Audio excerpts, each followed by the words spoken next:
Spiritual Tips for Meditators. Part 1. By Luangpor Teean. The Path of Mindfulness. Now I am going to teach you the way to meditate. Please relax and feel comfortable, because what I am going to teach you is based on something you already have in your mind.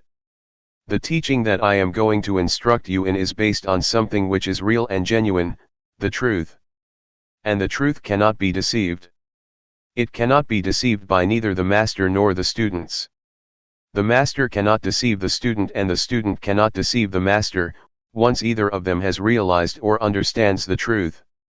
This is a technique that can be understood by everybody. All of us have mind and body. We also have mindfulness. Mindfulness is a quality of mind that we can cultivate and develop, but it is already in our minds.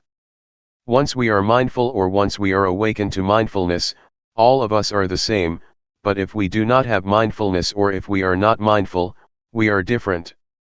Meditating, especially developing mindfulness, does not require special time designated specifically for this technique. It can be practiced all the time in our daily lives. It does not demand special time, mainly because mindfulness is already in our minds. It can be developed through our daily activities.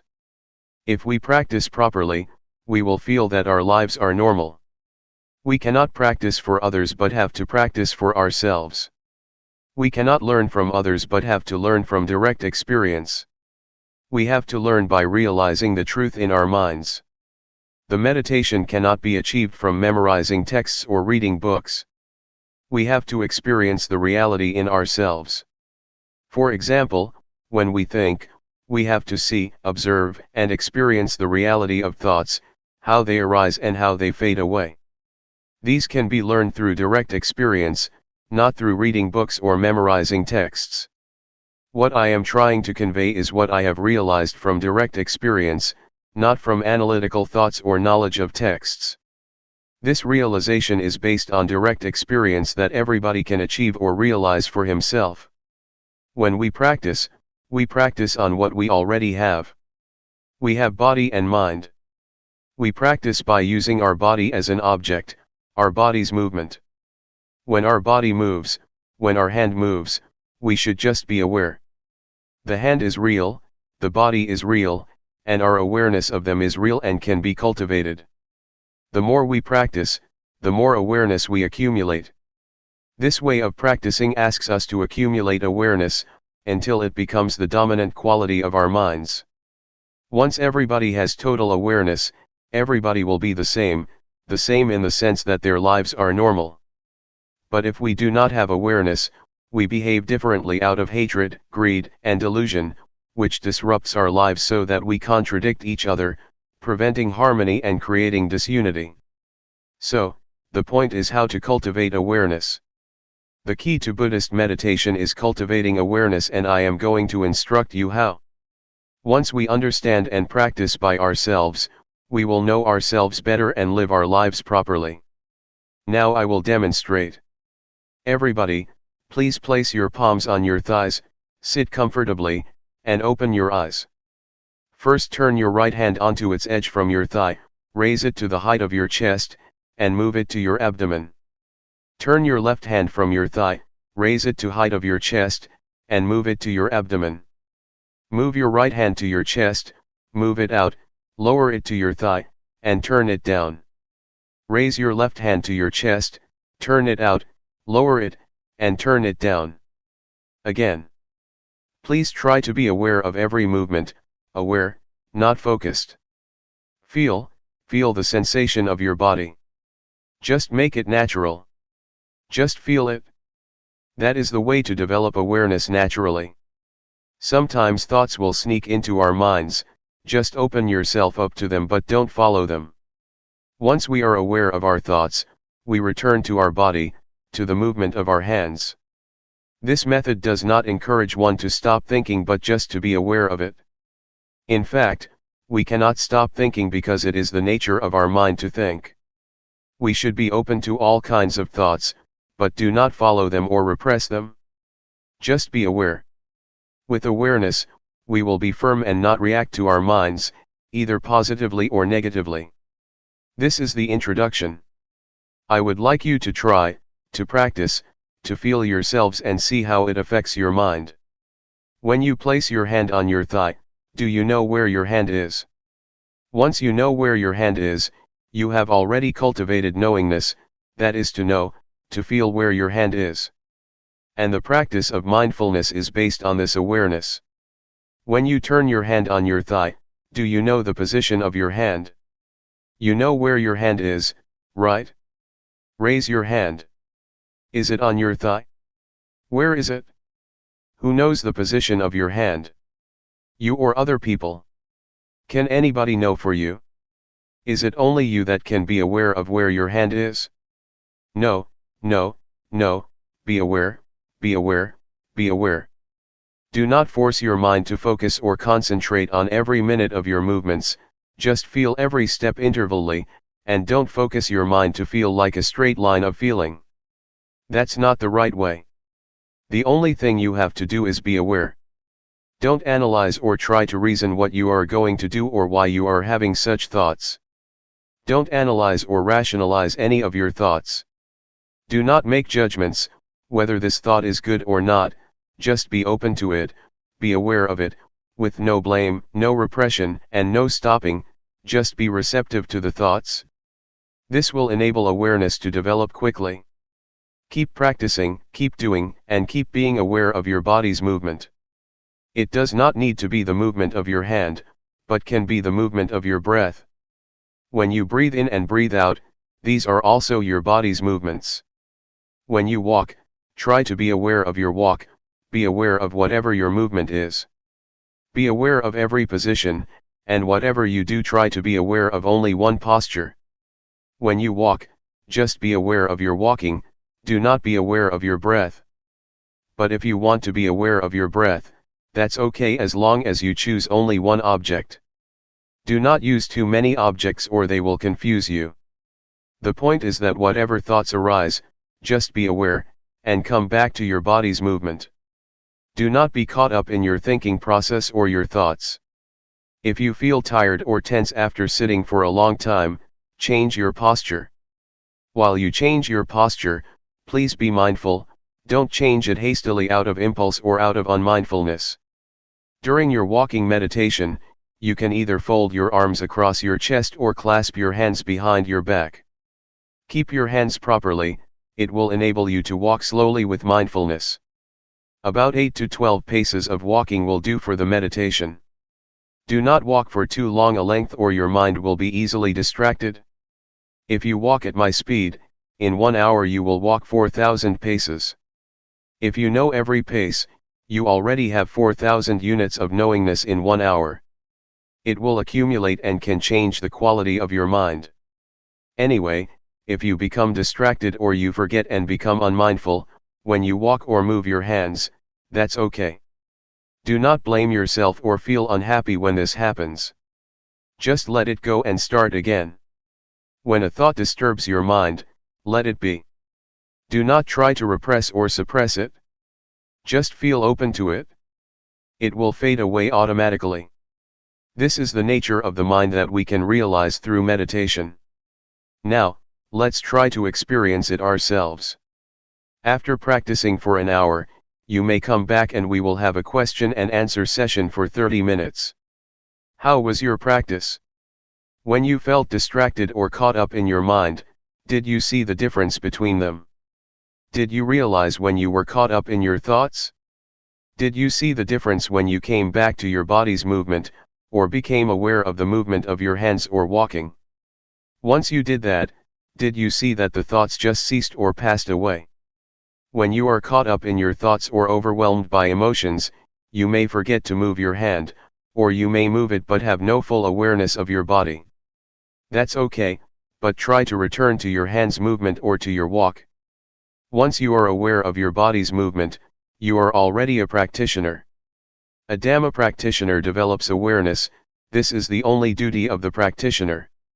The same goes for feeling. If you feel tense, physical pain, or tired, do not be overwhelmed by the unpleasant feelings. Just come back to your body's movement or just be aware and see the painful feelings. In other words, don't become lost, caught up in or overwhelmed by these unpleasant feelings, but be aware. Awareness will enable your mind and your life to go ahead without being interrupted by thoughts or feelings or any kind of disturbance. Thoughts will arise, feelings will disturb you, but if you have total awareness, you can go ahead without being stopped or blocked by these hindrances. You will go ahead, go straight ahead. For beginners, just cultivating awareness is enough. Do not try to achieve or gain anything. Do not expect any realization, any insight, or wisdom from the practice. Just awareness is enough for you at the present stage, and it will enable you to go ahead without any problems or difficulties. For the beginners, you may not sit longer if you wish, and the awareness may develop slowly, not smoothly. That's okay. Just try to keep practicing, and this will enable mindfulness or awareness to develop. Do not feel bad when you feel you are caught up in your thoughts, or in pleasant or unpleasant feelings, or you become forgetful of the practice. That's okay. Do not blame yourself. Do not feel depressed. Just come back to the practice, come back to be aware of your body's movement. When you keep practice, you keep accumulating awareness. You will begin to see, to realize, the nature of your mind. You will see that thought are one thing and mindfulness is another. The thoughts or feelings are not you, not yours, not me, nor mine. Previously, you may have thought that the thoughts are your thoughts, but in fact, they are not your thoughts. The thoughts are just there, but they are not yours. And this you can see, because of mindfulness. Mindfulness will separate you from the thought, so you can observe the thought without being identified with it, or take it to be you or yours. In the sutra, the Buddha advises us to contemplate, to be aware of body, feelings, and mind or the thoughts. These three aspects, body, feeling, and thoughts, are already with us, they are not something outside of us. We can use them for our spiritual well-being. In the past, when we wanted to stand up, we stood up instantly out of habit. But if we practice and develop mindfulness, before standing up, we will be aware of the desire to stand up. Thus we will stand up mindfully. We can apply this approach or this attitude to whatever activity we do, and our lives will be on the path to mindfulness. Meditation's priority is to develop awareness first. It is the crucial factor that needs to be developed during the practice. This is important because we are already good at analytical thinking. But we have to practice another quality of the mind, awareness. It will lead us to a realization through direct experience, that cannot be achieved through thoughts or the analytical mind. Any questions? If you want to ask, please ask based upon the experience that you have already had from your practice in the past few hours.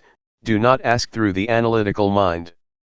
Question: the mind that gives rise to thought, the mind that's mindful, and the mind that is aware, are these minds the same?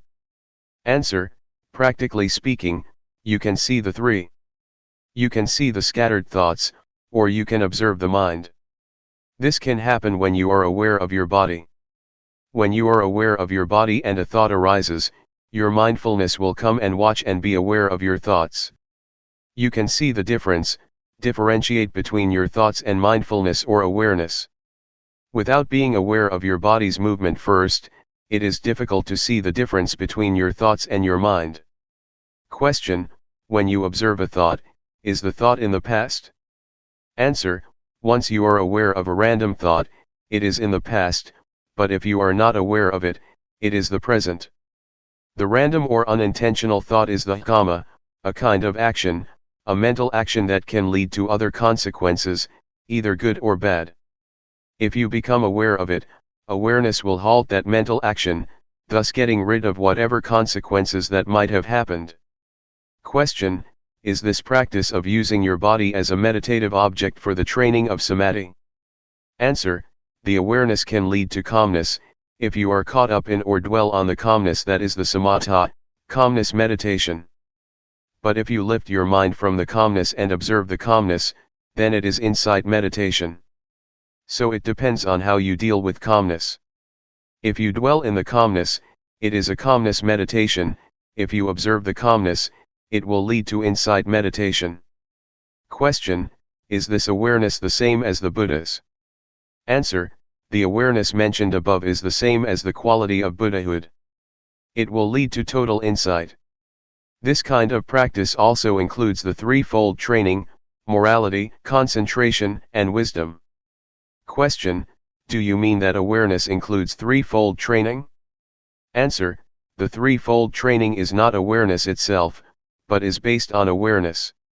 You cannot keep precepts without awareness. Awareness will enable you to keep the precepts, sila. And awareness will enable you to develop concentration, samadhi, and to gain insight, panya. We need not waste time developing sila, samadhi, panya by different ways, but go directly to develop awareness, then sila, samadhi, panya will take place. According to the Buddhist canon, the Buddha said, self-awareness is the origin of wisdom, the parent, the source of righteousness. But unknowingness or unawareness is the source or the parent of all evils. Question: nowadays, young children seem to be practicing awareness all the time. Even we, when we are exposed to something new, seem to be more aware. It seems as if we come to this world practicing awareness, then we start thinking, then we have the same thoughts over and over, and that turns off our awareness. Why is this happening? Answer: it is because we have eyes, nose, ears, mouth, and body, the 5 sensual bases, and mind, the 6th base, to understand the world. We use these 6 bases to have contact with the world, and this leads us to a lot of concocted mind. We think a lot because we have a lot of contact with the outside world. That's why our minds become busy and keep thinking all the time. We ignore another quality of the mind, awareness. That's why we have to come back again, because we have ignored it for such a long time. We have occupied ourselves with thinking, because of our contact with the outside world through the 5 sensual bases. Awareness will liberate us from all unpleasant events and unfetter our minds. It will liberate us from all hindrances and fetters. I can assure you that awareness will rescue our lives. Regardless of nationality or race, we can be united. Regardless of our differences, we have one thing in common: awareness. Awareness is in every person. So, I would like to encourage you to develop awareness, so that we will go beyond nationality and race. After the practice, do you feel that you can get in touch with awareness, the awareness in your mind? It is an quality inherent in you, that leads you to get in touch with it. Question: it's very hard to slow my mind down. Answer: we are not going to stop the thinking process, we are not going to fight it. If you fight it, you are going to be tired, because it is very difficult. Just to be aware of it, just observe it, and it will pass away on its own. Do not try to get rid of it. If you try to get rid of it, you will feel exhausted. Sometimes, you may find your mind was more scattered during the practice than during your normal daily life. The more you practice, the more your mind is scattered. Sometimes this happens to practitioners, but that's normal. Just be aware of it and ignore it, and try to be aware of your body's movement. The more you keep coming back, the more awareness will accumulate. Just keep coming back. Do not try to fight your thoughts. June 1, 1997. Cultivating awareness. The Buddha said that there are 5 hindrances to meditation. The first is drowsiness, the second is agitation or restlessness, the third is doubt, the fourth is sensual desire, and the last is ill will, hatred, or irritation. Doubt means that one feels uncertain, whether the practice is right or wrong, so he just stays on the edge, and cannot commit himself to any kind of practice. You may encounter any of the 5 hindrances. That's alright, it's even beneficial. Try to observe the hindrance rather than following it, or being overwhelmed by it. To observe is to keep your mind from identifying with these 5 hindrances. For example, when you feel sleepy, instead of lying down and following the drowsiness, just try to observe it, and the awareness will lift your mind from being drowsy. Thus you can learn how to interact with restlessness, or with agitation. They are not bad. They can teach. Yet, there are people who, with total awareness in their minds, can go straight through their practice without being caught up in, or dwelling on the 5 hindrances. Awareness not only helps us overcome the 5 hindrances, but will also lead us beyond delusion to insight, or wisdom. When one is unmindful, unaware, or becomes caught up in one's thoughts, one cannot see things clearly and is overwhelmed by delusion. Yet once one becomes aware or free from the 5 hindrances, one can go further to experience insight. Because one accumulates awareness all the time, and awareness enables one to see things as they are, not distorted by bias or scattered thoughts, so that one can achieve insight. The insight that can be experienced from this method of meditation is the insight into the body and mind. You can see that the sense of us or me, in fact, is only the combination of body and mind. You will understand the nature of rupa, the form or body, and nama, the mind. You will see how they interact with each other. With this insight you will have a clear understanding that goes beyond the concept of me and mine, just body and mind, not the sense of self. With the insight into body and mind, you will know and be able to differentiate between thoughts and awareness. So far, you cannot differentiate between these two because they come together, but if you have insight from awareness, the thoughts and the one who thinks or observes can be differentiated. Such realization or such direct experience is what we call wisdom, because it liberates us from hindrances and suffering. It is wisdom, and at the same time it is magga, the path. It is both the path and the end, the wisdom. If you practice properly, you will see that at the beginning it is mindfulness, in the middle it is mindfulness, and at the end it is also mindfulness. It is both means and end, path and wisdom. What I just said is quite ahead of you. It is a state that you may not have experienced yet, but I wanted to inform you of what you are going to realize, if you practice properly and continuously. Please try to concern yourselves with what you are practicing now. Just be aware, and once you keep practicing, results will come on their own without any attempt on your part. Therefore, put your effort into the practice. Awareness from this practice will get rid of delusion. The more you are aware, the less you are unaware. Unawareness is identical to delusion or ignorance. If you accumulate awareness through this method, it will form a solid base for keeping moral precepts, for concentration, and for wisdom. You will live your life morally once you have full awareness. At the same time, you will also have calmness or concentration, once you are fully aware of what you are doing. Meanwhile, insight can take place with awareness. Thus, awareness can lead us to the totality of life, the totality of education or training. Awareness or mindfulness enables us to awaken. An enlightened one is one who has total awareness, total mindfulness. Buddha said many times that the Arahant, the enlightened one, is one who has full mindfulness and awareness in every moment of his life. His experience is like traveling in a freeway on which he can move ahead without any obstructions. Mindfulness is like this: you are not caught up in any thoughts, but move straight ahead in your life. You can learn a lot from this practice. You can understand a lot of things in Luangpor Teean's mind. It is as if your life is the texts, your practice is the texts, and you can gain a lot of knowledge from it. Your experience is the source of knowledge that will enrich you. I would like to persuade you to see for yourself. Try to see it, experience it, and it is within your capability to understand it.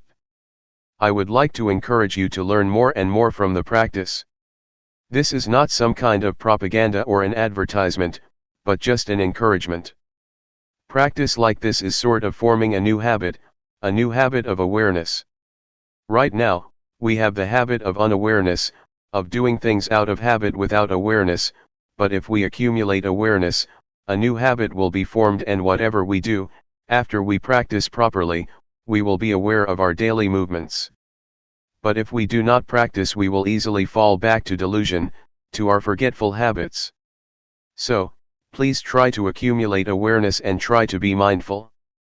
Another point that I would like to emphasize is that, awareness is not a quality confined to myself or monopolized by anyone. It's a quality inherent in all of you. You are all capable of increasing and developing your mindfulness, not only in this room but also in your daily lives. That's all I would like to share with you. The only thing you should do is to realize it yourselves. What I talked about is not for you to memorize but for you to experience yourselves through practice.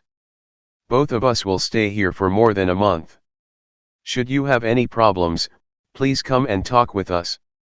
Question: awareness is not limited to our hands movements only, right? Can it be expanded to things like scratching itches? Answer: that's right. Whatever you do, whether coarse or subtle, breathing or swallowing saliva, or even when you just raise your hand to get something, be mindful. Just be aware of whatever you are doing. That's the proper way to practice. Question: if one moves without awareness, is that ignorance? Answer: yes, that is a kind of ignorance. There are many kinds of ignorance. The most fundamental ignorance is of the things that cause suffering to you, whatever kind of thoughts or understanding that troubles you, or creates suffering for you.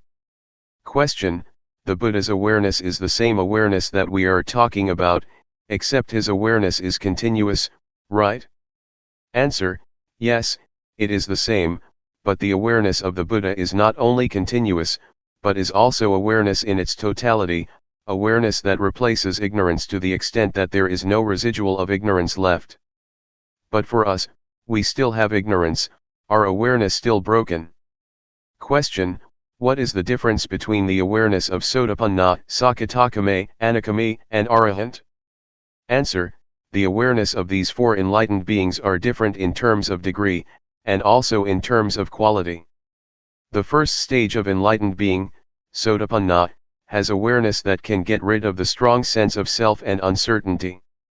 The second stage of enlightened one, Sakadagami, can eradicate sensual desire and repulsion almost completely. For the Anagami, sensual desire and repulsion are eliminated completely. It is the different degrees of awareness that leads to different qualities. It is as though we are climbing up a ladder. In the first stage of enlightenment, the awareness is less powerful than that of the Arahant, or the last stage of enlightenment. For example, when we get angry at something, we will think about it over and over again. But for the enlightened one, especially the third one, Anagami, once anger occurs, it just happens and he can let go of it. It just occurs one time and then he goes beyond the anger. Anger is eradicated by total awareness, or wisdom. It's like a heated iron, once we touch it, we should feel the heat and never touch it again. For the enlightened one, anger is like a hot iron, once he touches it, he is aware of the heat from his anger, and will never return to and identify with it again. But ordinary people, not aware that anger is like a heated iron, just touch it over and over again without realizing that it is very harmful. The awareness that I mentioned, is the awareness that can enable us to see no self in the body, no self in feelings, no self in emotions, no self in thoughts. It is the awareness that can liberate us from suffering. Please do not just accept what I told you, see it for yourselves and practice until you can know it for yourselves. Then nobody can deceive you, nobody can mislead you, because you have already experienced it. What we should do is pay respect to the Dhamma, the highest refuge. You should not pay highest respect to me or to anybody else, but to the Dhamma that is already in everybody. Please pay respect to the Dhamma in ourselves. Be aware at every moment. When you go home, Try to maintain your awareness at all times. June 1, 1997. Knowing yourself. As I told you earlier, all of us are friends even though we have just met here, because we have been friends since our birth into this world. In Buddhism, friend has a broad meaning. All of us are friends because we are sentient beings. We all share the cyclic existence, all of us share birth, decay, aging, and, finally death as human beings. That is why we are all friends. Another thing that we have in common is that each of us has body and mind. Each of us has common characteristics. We all have 6 senses fields, we all have feelings, we all have emotions, and all of our mental activities and our physical bodies are subject to the same characteristics: impermanence, suffering, and no real self, no permanent self. These are the 3 common characteristics that all of us share. But there is something that makes us different from each other. That is our mental formations. We have different ideas, we have different opinions, we respond to our surroundings in different ways. It is our mental formations that makes us different from each other. However, these mental formations can be transformed, making us one, the same as a person.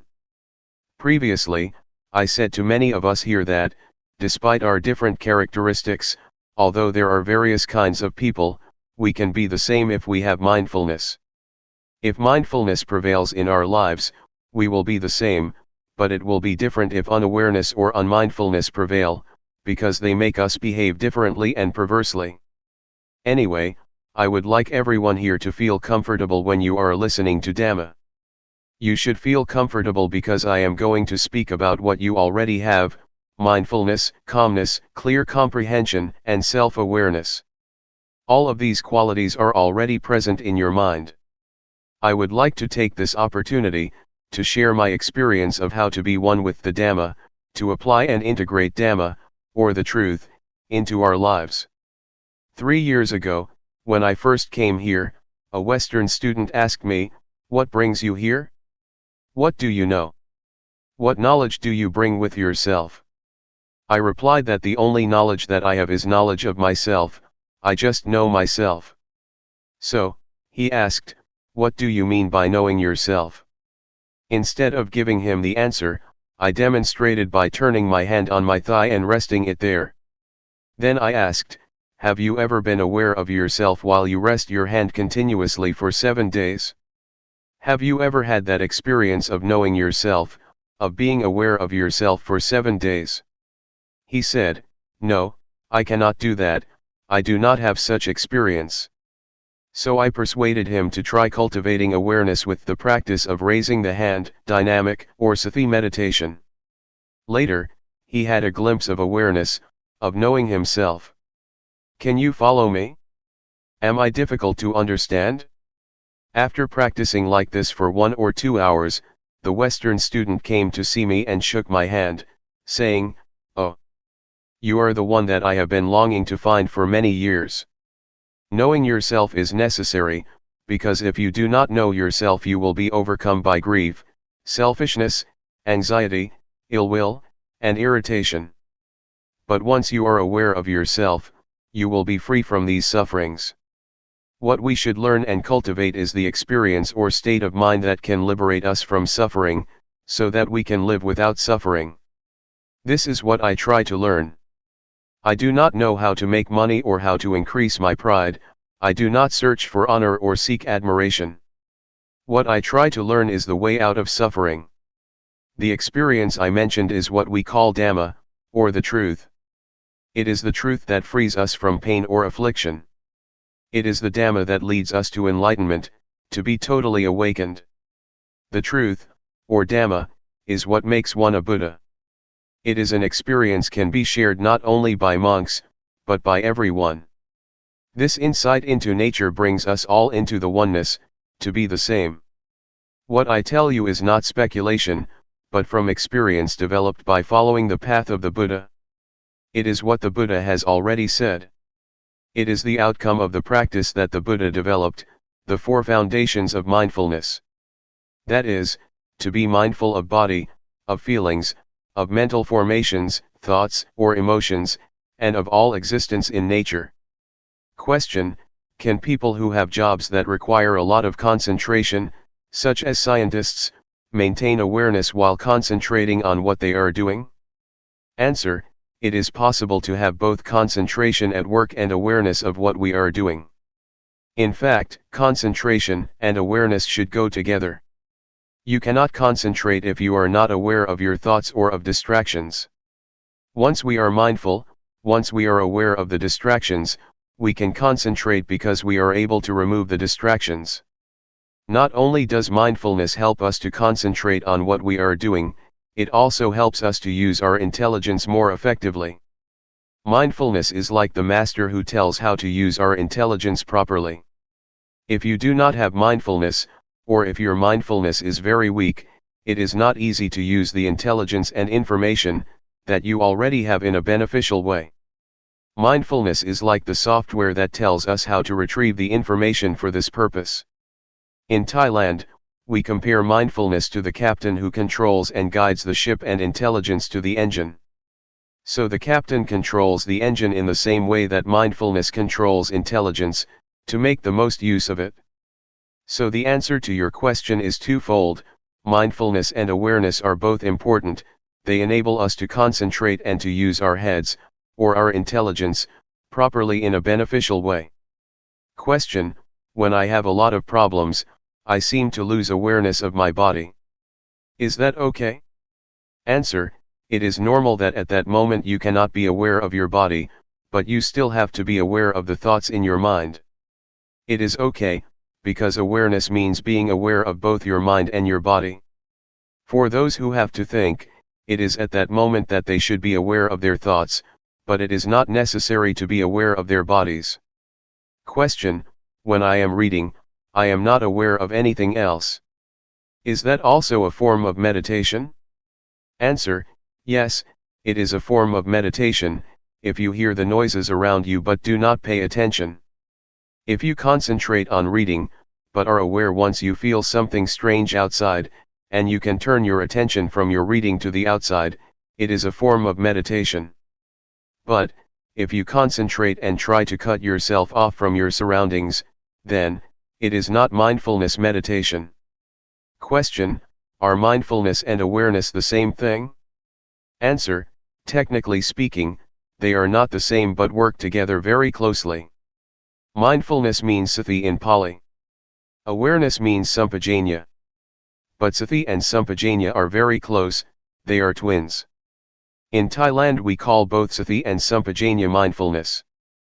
Practically, they are synonyms, but technically, they are different. Question: can you explain the difference? Answer: sati, or mindfulness, means recollection, or calling to mind. Awareness means you know clearly what is going on in your body and mind. They have to be together. Once you collect your mind on some particular moment or movement, you already have the clarity of that movement and of yourself. They go together. Awareness is the consequence of mindfulness. Mindfulness and awareness are the crown, or the peak, of all Dhamma, or all teachings. If we are mindful, if we are aware of ourselves, it is not possible for us to break morality, or sila. Once we are mindful, we are free from distraction, and concentration arises. This is samadhi. With awareness, our minds become clear. With such clarity, insight will arise. This is Hapanyat. These three are the totality of Buddhist teaching. We call it the threefold training: training in higher morality, in higher concentration, and in higher wisdom.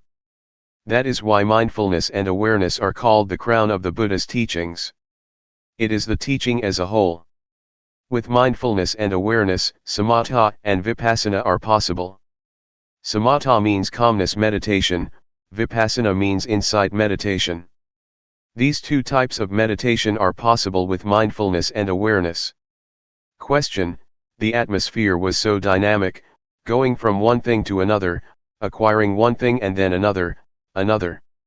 It is desire, get, achieve, achieve, I had to leave. I found I was more centered when I reached home than I was at the monastery. Yet, the monastery is based on experience and wisdom, and it is this atmosphere the Buddha wants. I cannot explain why this is valid. I came 2 years ago to Chuangyan. There was the lake and the little pagoda but no statues, and today I come here and find size and quantity. I find a disturbance that was not here before. I am having a hard time placing myself in a peaceful relation to these. Can you comment on this? Answer: there are 4 aspects of Buddhism. The first is the teaching or state of mind that can be realized through the practice. Second is the tradition, customs, conventions, or rituals. Third is the material aspects, like buildings, temples, halls. The fourth aspect is the personnel, monks, nuns, laypersons. I try to emphasize the first aspect of Buddhism, that is the teaching or the experience that can be realized through the teaching. We should concentrate on this aspect. Do not pay much attention to the rest, the rituals, the buildings, or the personnel. If we focus on the teachings and the experience that can be developed from the practice, we will realize ourselves. So, I suggest you do not pay too much attention to the other 3 aspects or they will disturb your mind. It also happens in Thailand. There is much contradiction between teaching and practice, between the teachings and the monks themselves. Sometimes monks behave themselves badly, but this does not mean that you should ignore the Dhamma, the teachings. We have to separate the teachings and the personnel, the buildings, and the rituals. Sometimes the rituals contradict the teachings. Sometimes, monks are self-centered, practicing meditation without concern for the world. If we engage ourselves in these kinds of arguments, we cannot find peace. So, just keep practicing and try to put the teachings into practice. This does not mean that if one individual practices properly, the rest will follow. No, I only suggest that we start with ourselves. If we expect other people to start, if we expect other people will start without beginning with ourselves, then nothing will happen. Let us start with ourselves and then pay attention to the rest. I would like to share my experiences of when I was a young monk, just a beginner, starting to practice Sati meditation 30 years ago. The other monks, my friends, were not serious about the practice. They preferred chatting all the time, and many monks tried to engage me in their conversation. Many things around me were quite irritating, quite annoying. But I decided that I would not pay attention to my surroundings. I behaved myself properly and paid attention only to myself. If I engaged with my surroundings, with my fellow monks, I would not progress in the practice. So I just tried to concentrate on myself and ignore whatever was happening in the monastery. I started with myself first to make progress. But the most important hindrance is internal disturbances, not external ones. Previously, prior to coming to practice this method of meditation, I had practiced the calmness meditation, using my breath as the object of meditation to bring me calmness, a kind of trance and absorption. But when I started practicing Sati meditation 30 years ago, I doubted this method because it never gave me calmness. I was not sure whether I should pursue this method or not. There was a kind of irritation, annoyance, and uncertainty in my mind, which kept me from practicing Sati meditation earnestly, and this hindrance was more serious than any external annoyances. But once I made up my mind that I would practice Sati meditation without questioning, without reasoning, just experiencing directly with mindfulness, I felt that progress in the meditation had been made. So I would like to suggest you be aware of and concerned with the internal hindrances, that are more irritating than any external disturbances. To practice meditation, we have to be prepared to face a lot of problems. Before Buddha became enlightened, there were a lot of devils, or Maras. Mara is the deity which tries to subvert or undermine enlightenment. The army of Mara tried to disturb Buddha, to persuade him to stop practicing, even threatening the Buddha. A lot of warriors, a lot of Maras, came to try to overcome the Buddha. But with the strong determination, with the earnest attempt and strong will of the Buddha, he overcame the army of the Mara. So, I would like to encourage you to be prepared, to be determined to overcome all obstacles that you might face during the practice. Question: you talked about the internal disturbances. Could you tell the nature of them and how to control them? Can we be without any thoughts for a minute or even a second? Thoughts are what cause internal disturbances. How can you control them? Answer: try to be mindful, try to be alert and awake, don't follow or be carried away by our internal disturbances. For example, if you feel sleepy or drowsy, do not follow the drowsiness or be carried away by drowsiness. Stand up or rinse your face with water or try to be skillful. Create or invent a method that will enable you to be alert and awake. For instance, when you are sleepy, visualize the illumination of the sky, picturing a radiant sky. This will enable you to awake from drowsiness. Drowsiness is the first hindrance, or nivarana in Pali. Nivarana means hindrances that keep you from progressing in the path of enlightenment. Besides drowsiness, there are also irritation, restlessness, sensual desire, and ill will. These are the 5 hindrances that disturb you, and you should be prepared to deal with them. But first of all, you should realize that you are able to put an end to the hindrances. They will not haunt you permanently. With this hope, you can encourage yourself to not to fall under their control. These unwholesome qualities can be transformed. Irritation, drowsiness, restlessness, and annoyance can be transformed by mindfulness. Drowsiness can be transformed into awakening, laziness can be transformed into diligence, irritation can be transformed into peace. It is in our capacity to do that. But if you are skillful and learn how to encounter these unwholesome qualities with mindfulness, you will realize that all of these disturbing qualities can bring us wisdom. They can be our teachers. Drowsiness can teach us to be more intelligent. Irritation can teach us to be wiser. These can be accomplished by cultivating mindfulness. Do you want to try?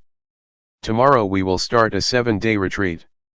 I will take care of you if you would like to try, and I will not mislead you. I assure you that I will lead you down the right path. Question: why do you call it Sati meditation? It is supposed to be very calm and quiet. Answer: there are 2 kinds of meditation. Calmness meditation is one, but there is another kind of meditation that asks us to pay attention to awareness. What I teach is to encourage one to pay attention to awareness of the body's movements, taking bodily movement as the object of meditation to train one to be mindful. To pay attention or be aware of whatever movement you are making, whether you are standing or walking, pay attention. You are mindful of that present movement, it is the object of meditation. It is called Sati meditation, because it uses the body's movement as the object of meditation. It is called Sati because we do not sit in stillness, but create bodily postures as the object of meditation. Driving can be a form of meditation. Reading is also a form of meditation if you read properly. Sewing is too, as when I try to sew my robe for 9 days. Meditation is to pay attention to one thing with full awareness. Meditation is not necessarily closing your eyes and crossing your legs. Question: you said mental awareness of bodily motions was important. What if you are aware of something around you? Answer: in this practice, we are aware of our body's movement. This is the main posture, the main activity. But we are also ready to be aware of other things, either in our minds or outside in our surroundings. For example, when I am practicing, if a friend comes to ask for a needle to sew his clothes, I am ready to give him the needle while still keeping with the practice without talking to him. I just stand up and find the needle for him. After giving him the needle, I return to my practice. It means that I am ready to respond or to be aware of anything that occurs to me internally or externally. I do not cut myself off from my surroundings but am ready to hear the noises. If there is nothing special, I just pay attention to my bodily movement.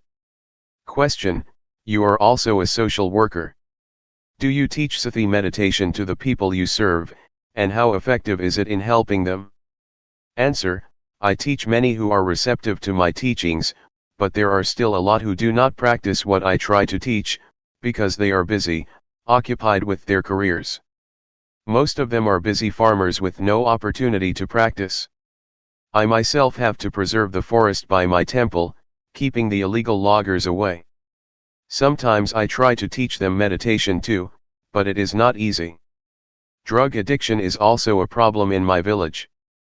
I try to recruit the young villagers who are addicted to drugs to enter the monkhood, and train them for a month. They are okay when they are monks, but when they disrobe they become addicted again. I do not know how to help them. Thai villages are transforming. A lot of modern illnesses and problems are arising on the village level. Not only poverty, which is the last problem. The new problems are drugs, divorce, the breakdown of the family and the rise of single-parent families. These kinds of problems are spreading even in the villages. Our village is quite remote but still has such problems. Now, only the old and the children are in the villages. The young people, both men and women, have gone to the city. The village is going to break down. Community life is breaking down. I hope that America will be the center of Buddhism in the future. Is that too optimistic? But it is possible, because the American people are intelligent and earnest in their practice of Buddhism. Question: can Luangpor elaborate more? Why will America be the center of Buddhism in the future? Answer: American people are intelligent. They also take meditation seriously compared to the villagers. For example, in my area, the villagers have to go out to the fields really early in the morning, cutting the sugar cane, so they have no time to visit the temple. They are busy all the time.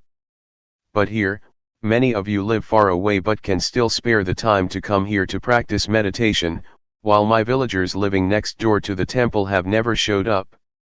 June 8, 1997. Realizing the true nature. This is a good opportunity for all of us here, to practice in order to understand and realize the true nature of ourselves, and the true nature of reality. There are a lot of people that cannot spare the time to practice here, but all of us here are committed to the practice. So, from now on, I would like to give meditation instructions. In the time of the Buddha, we did not have a tag that says, silent meditation to refrain from conversing with others.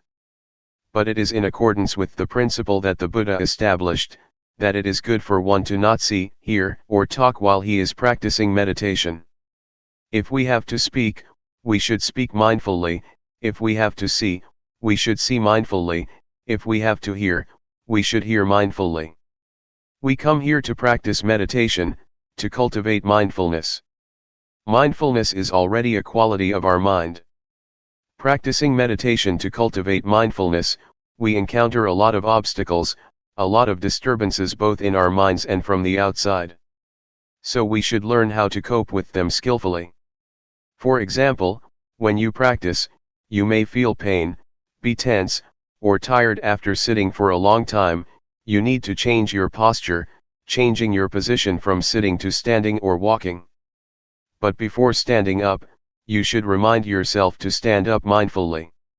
Do not stand up out of habit or stand up unconsciously, but do it mindfully, with full awareness. This is the technique that I would like to share with you. Try to allow mindfulness to guide our behavior. When we are tired of walking and would like to sit, we should be aware of the desire to sit. The desire to sit and the awareness of it are different.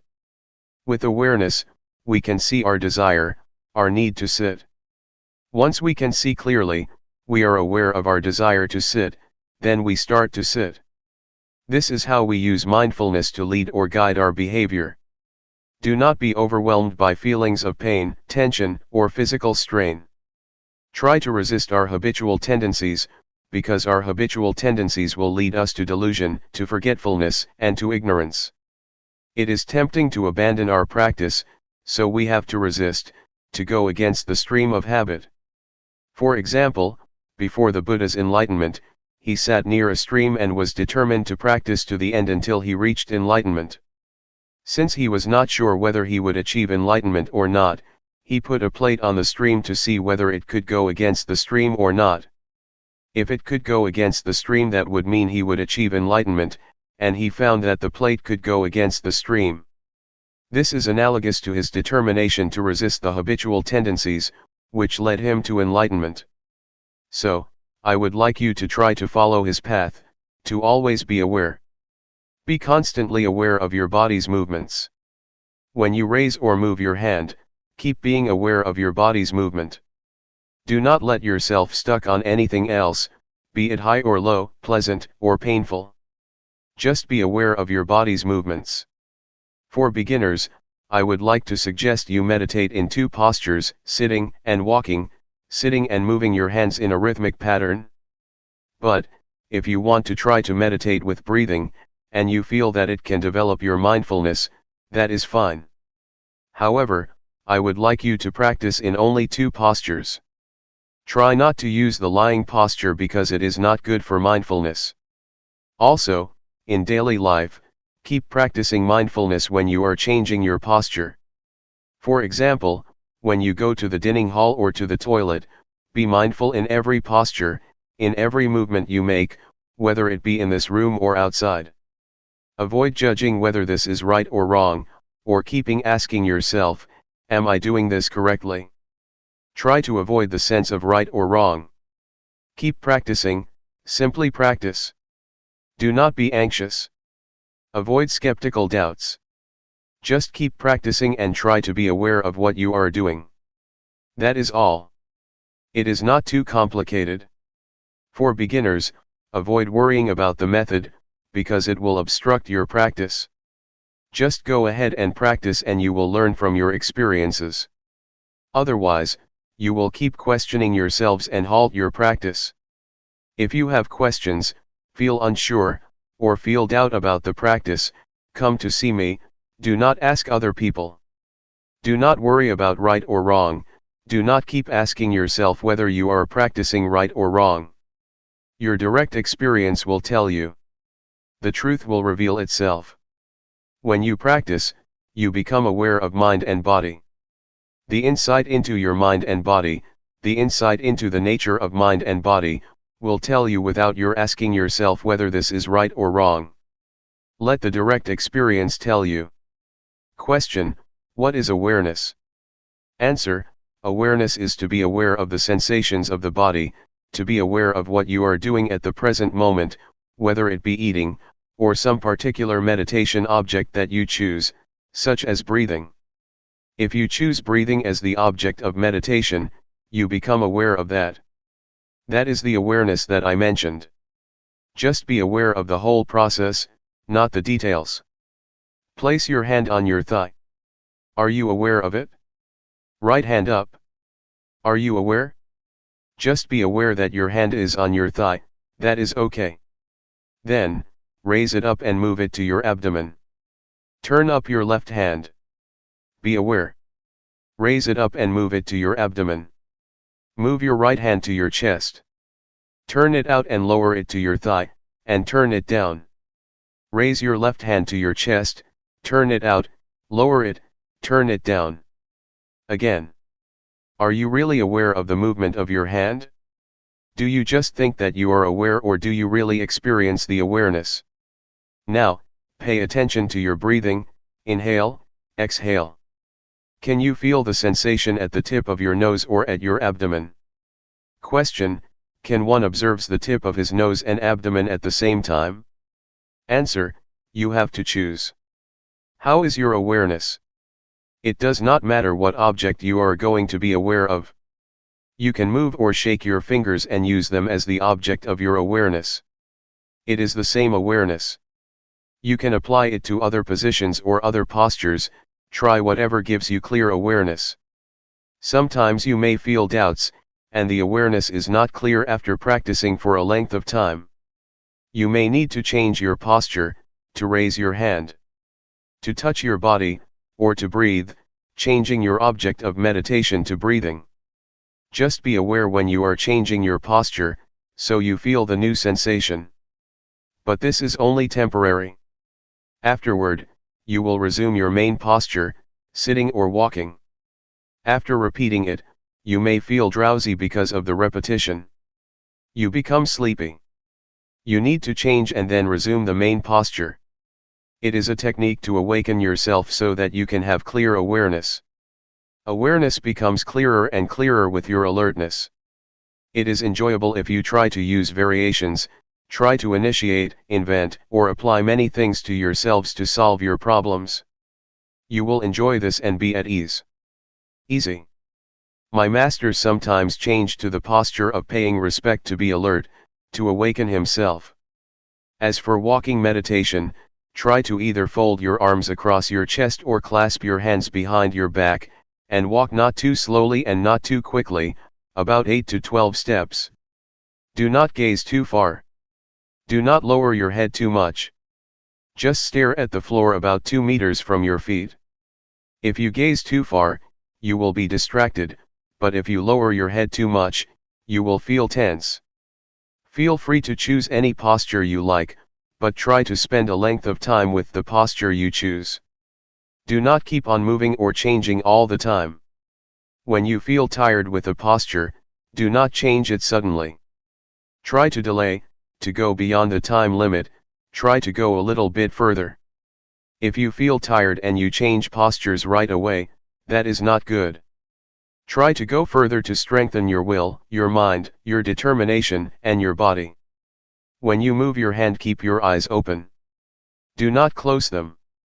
You may feel sleepy if you close your eyes.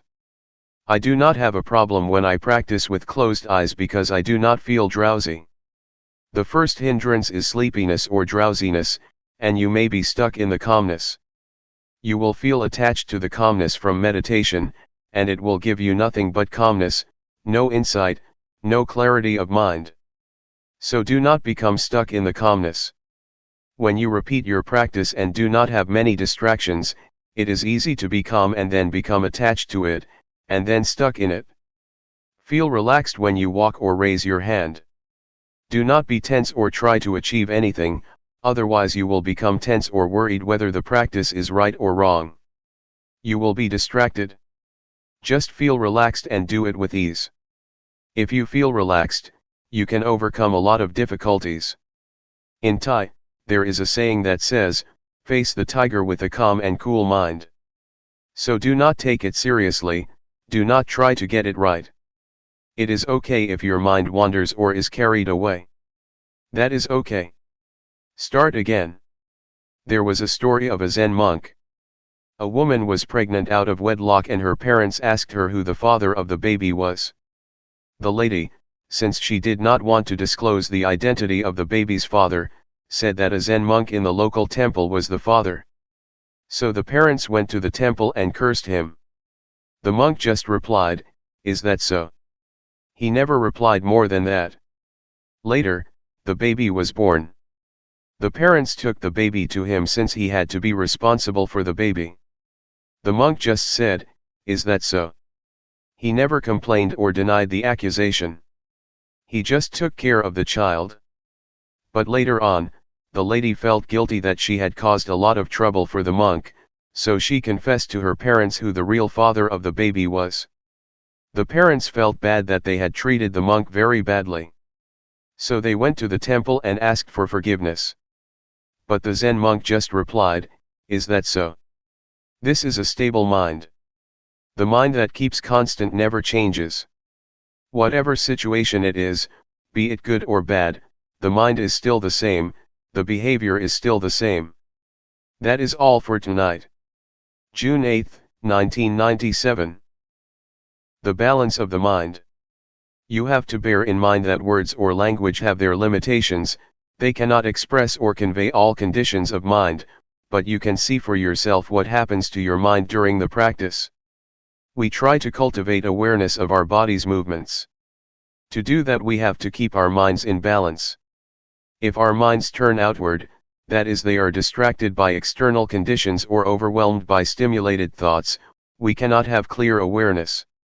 At the same time, if our minds turn too much inward, we are easily tense because we focus too much on trying to stop our thinking. This will not enable us to have clear awareness either. Turning too much outward or inward is not good for us, so we should try to keep our minds in balance, neither carried away by thoughts nor trying to stop thinking. When I was a young monk practicing with Luangpor Teean, I practiced in a small cottage with closed windows and closed door. Luangpor Teean came to see me. He stood outside my cottage and asked me from outside, "Can you see me?" I replied, "I cannot see you." "Why?" he asked.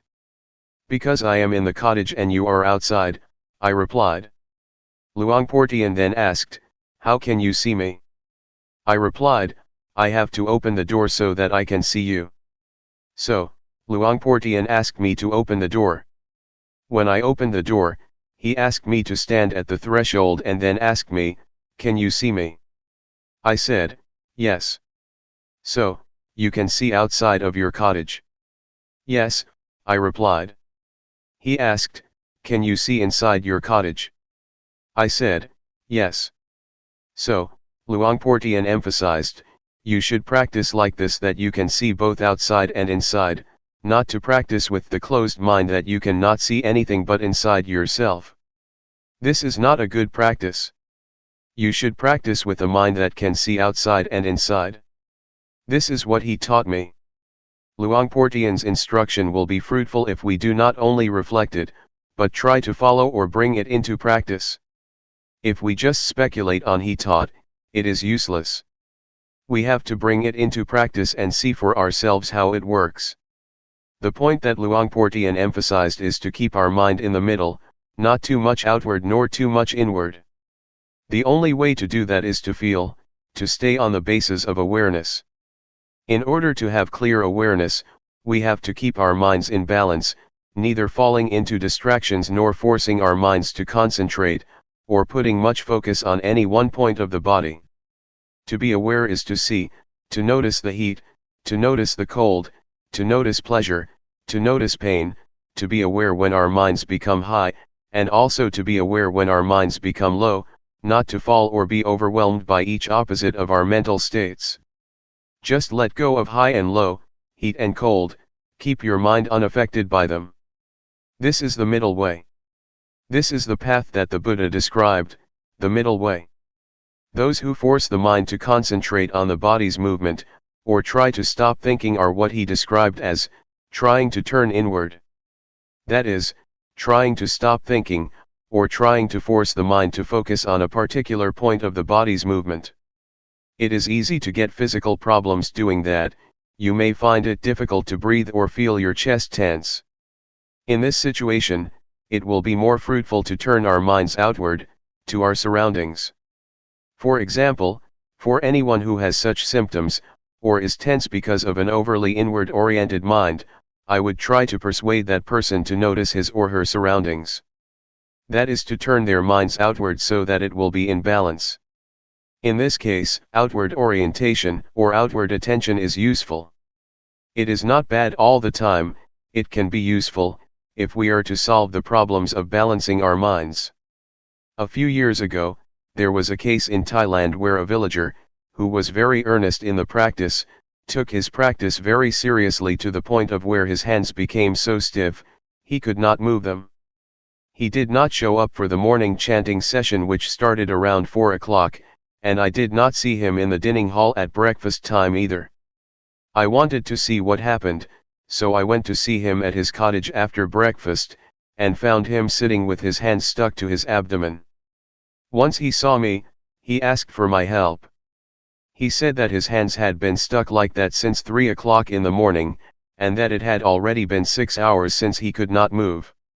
He said he asked for help, gave blessings to the sentient beings, but it did not help. I know that his mind was turned too far inward. So, I tried to speak with him to push his mind outward, to involve him in outward conversation. I had a conversation with him in order to let his mind out of that situation. I asked him, "How many children do you have?" He replied, 3. So I asked, "Do you miss your children?" He said, "Yes." "How are you planning to help your children when they grow up?" I asked. He started telling me his plan for helping his children. Unconsciously, his hands fell down, and he did not even realize it, still talking, replying to me. A few minutes later, he found that, oh, his hands fell down. It happened because his mind became interested in something outside, his mind became balanced, and the problem of his hands was solved by itself. This is an example of how problems can be solved if we try to keep our minds in balance. So, please take advantage of whatever happens to you, whether it be distraction, tension, or repression. Do not feel it is useless. When you feel distraction, it is useful if you try to learn from it. You can learn a lot from whatever happens to you. So, make the best use of it. Do not feel bad when your mind is carried away by thoughts or feels scattered. It can reflect a lot about yourself and the nature of your mind if you pay attention to it. Take it easy, feel relaxed when you practice. For me, I have no problem sitting or walking for a long time without being tired, because I feel relaxed and I take it easy. Whatever happens to you, do not become fussy or frustrated.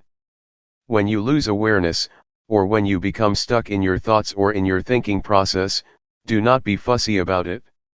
Just feel that it is all right and then come back to the awareness. With this kind of attitude you will feel comfortable, and will get through any kind of problem. You may face not only tension or frustration, but also drowsiness or anxiety. But if you take it easy with the effort, with the attempt to resist these tendencies, you will overcome all of them. Any questions?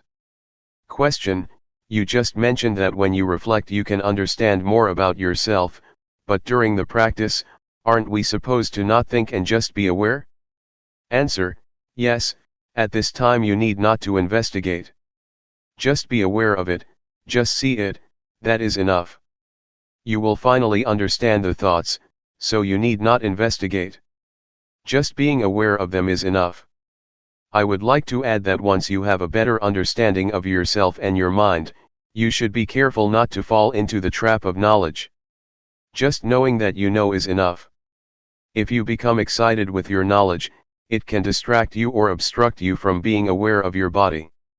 Question: does the knowledge obstruct because you are thinking too much? Answer: it is a trap. It obstructs the practice because when you know more and more you become fascinated by knowledge. When you know more and more, you tend to follow the flow of the knowledge and then you lose the practice of awareness. There is a possibility that insight will arise within your mind, wisdom, or insight into the nature of body and mind. You will have an understanding about wholesome, unwholesome, sin, and merit. You will understand the three common characteristics: impermanence, suffering, and no self. You will realize that you can be a monk in essence though you are a layperson. Some monks, after practicing and achieving such insight, exclaim that, "This is the first time that I feel as though I am a real monk. Just today I became a monk." Despite the fact that they had been ordained for many years, they felt that they were not monks until then. Question: someone else suggested that, and I have tried it a couple times. After you practice a long time, you feel very well and calm. That is a good time to think about what you want to do in the future, because your mind is very clear at that point. Answer: there is no problem if you know when to finish. There are some artists who use meditation to calm the mind in order to paint. But I would like to say that meditation is not only for work, or solving practical problems. You should aim beyond that, to remove suffering. We should use meditation for a higher purpose than solving the practical problems of daily life. Just keep this in mind so that we can make the most of it. Do not try to achieve anything. Do not try to achieve supernatural powers, or want to be better than other people, to compete with other people, or to have a special mystical power. Do not have such an attitude or it will obstruct the practice. I would like to give another example. One monk in Thailand had achieved a lot before his entrance to the monkhood. He was a member of parliament, he had achieved everything he wanted to achieve. So his mind was achievement-oriented, and when he became a monk, he still had this attitude. When he practiced, he tried to achieve spiritual power, he tried to attain insight, the higher wisdom. He drove himself to practice a lot until his mind became out of balance. When he met me, he asked me, "Do you see that my robe is full of lotus? I am not an ordinary monk now." I took this monk out of the temple and tried to help him become normal. I took him to see the flowers, the trees, talked to him and made him forget the practice for a while, so that he became relaxed and felt better. But do not worry that you will be like him. I can assure you that I will take you to the right path. If you stay firm in your awareness and don't expect anything more than awareness, you will be all right. Question: was he practicing with Luangpor or with someone else? Answer: with another master. He was just visiting the temple. After a brief chat, I knew that the monk had a problem. Question: it is interesting that this monk would trust Luangpor. If they do not trust, the problem cannot be solved. Answer: it has nothing to do with trust. Because if we have the means to solve the problem, we just talk with him personally, and if we know how to help him get out of the trap that he is falling into, then we can help. In fact, this problem can be solved by itself, but it takes time, probably 10 days if nobody helped him.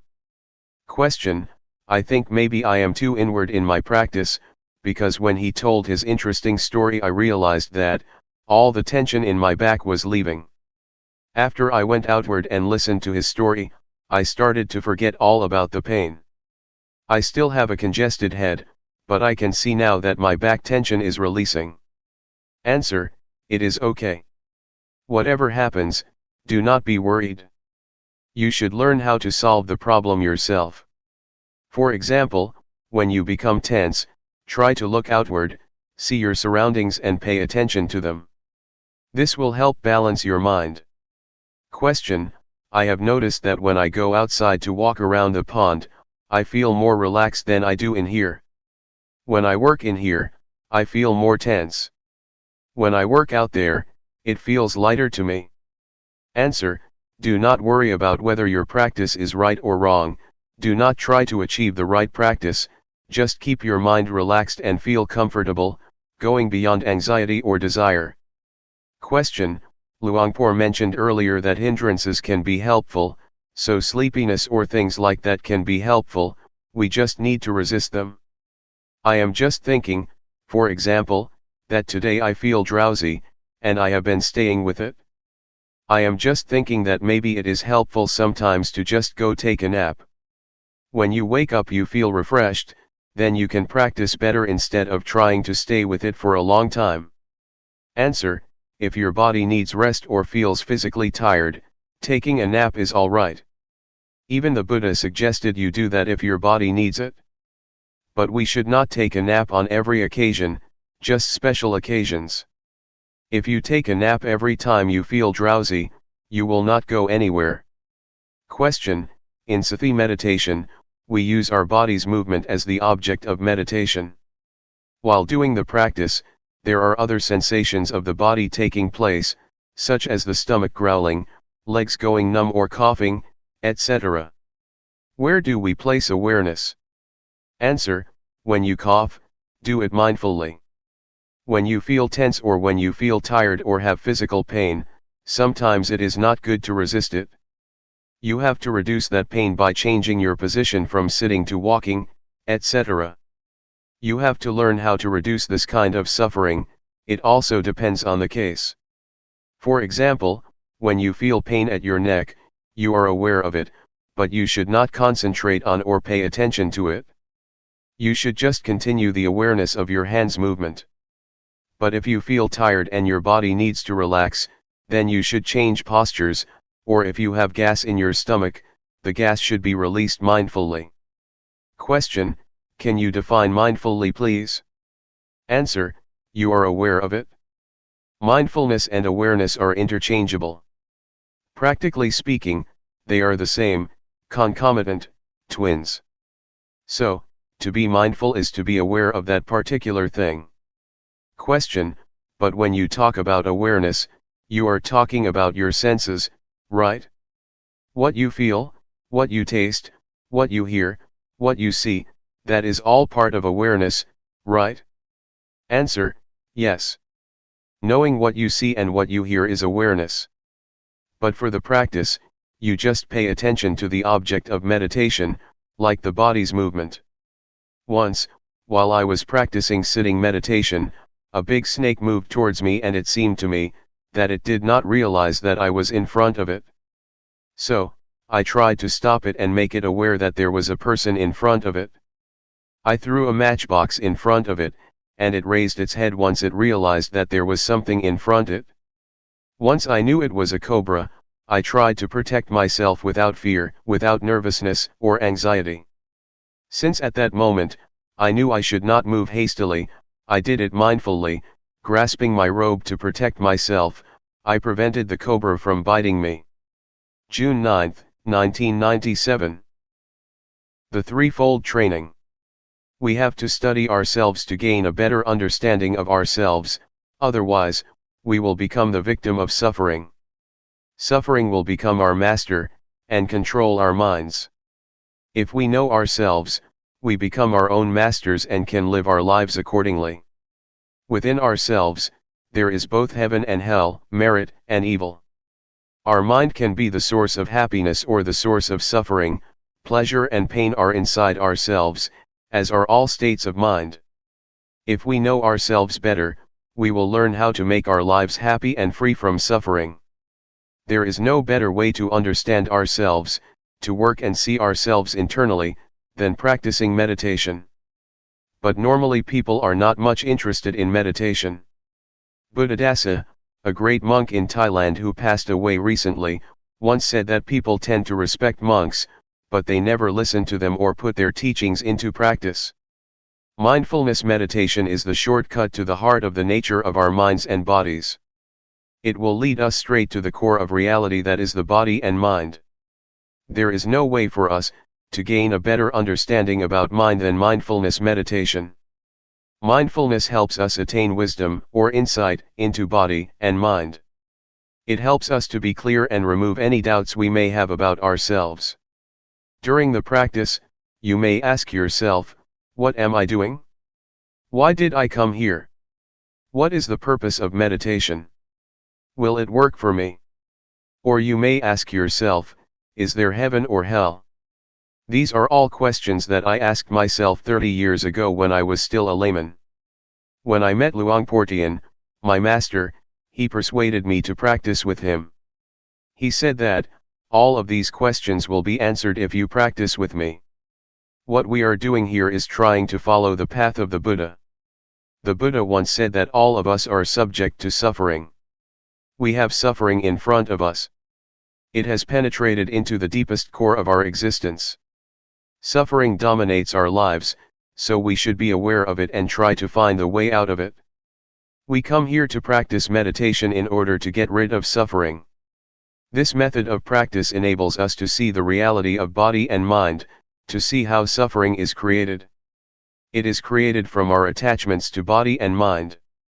We are attached to anger or the many kinds of emotions, despite the fact that there is no real self in those emotions. That state of mind has no substantial reality.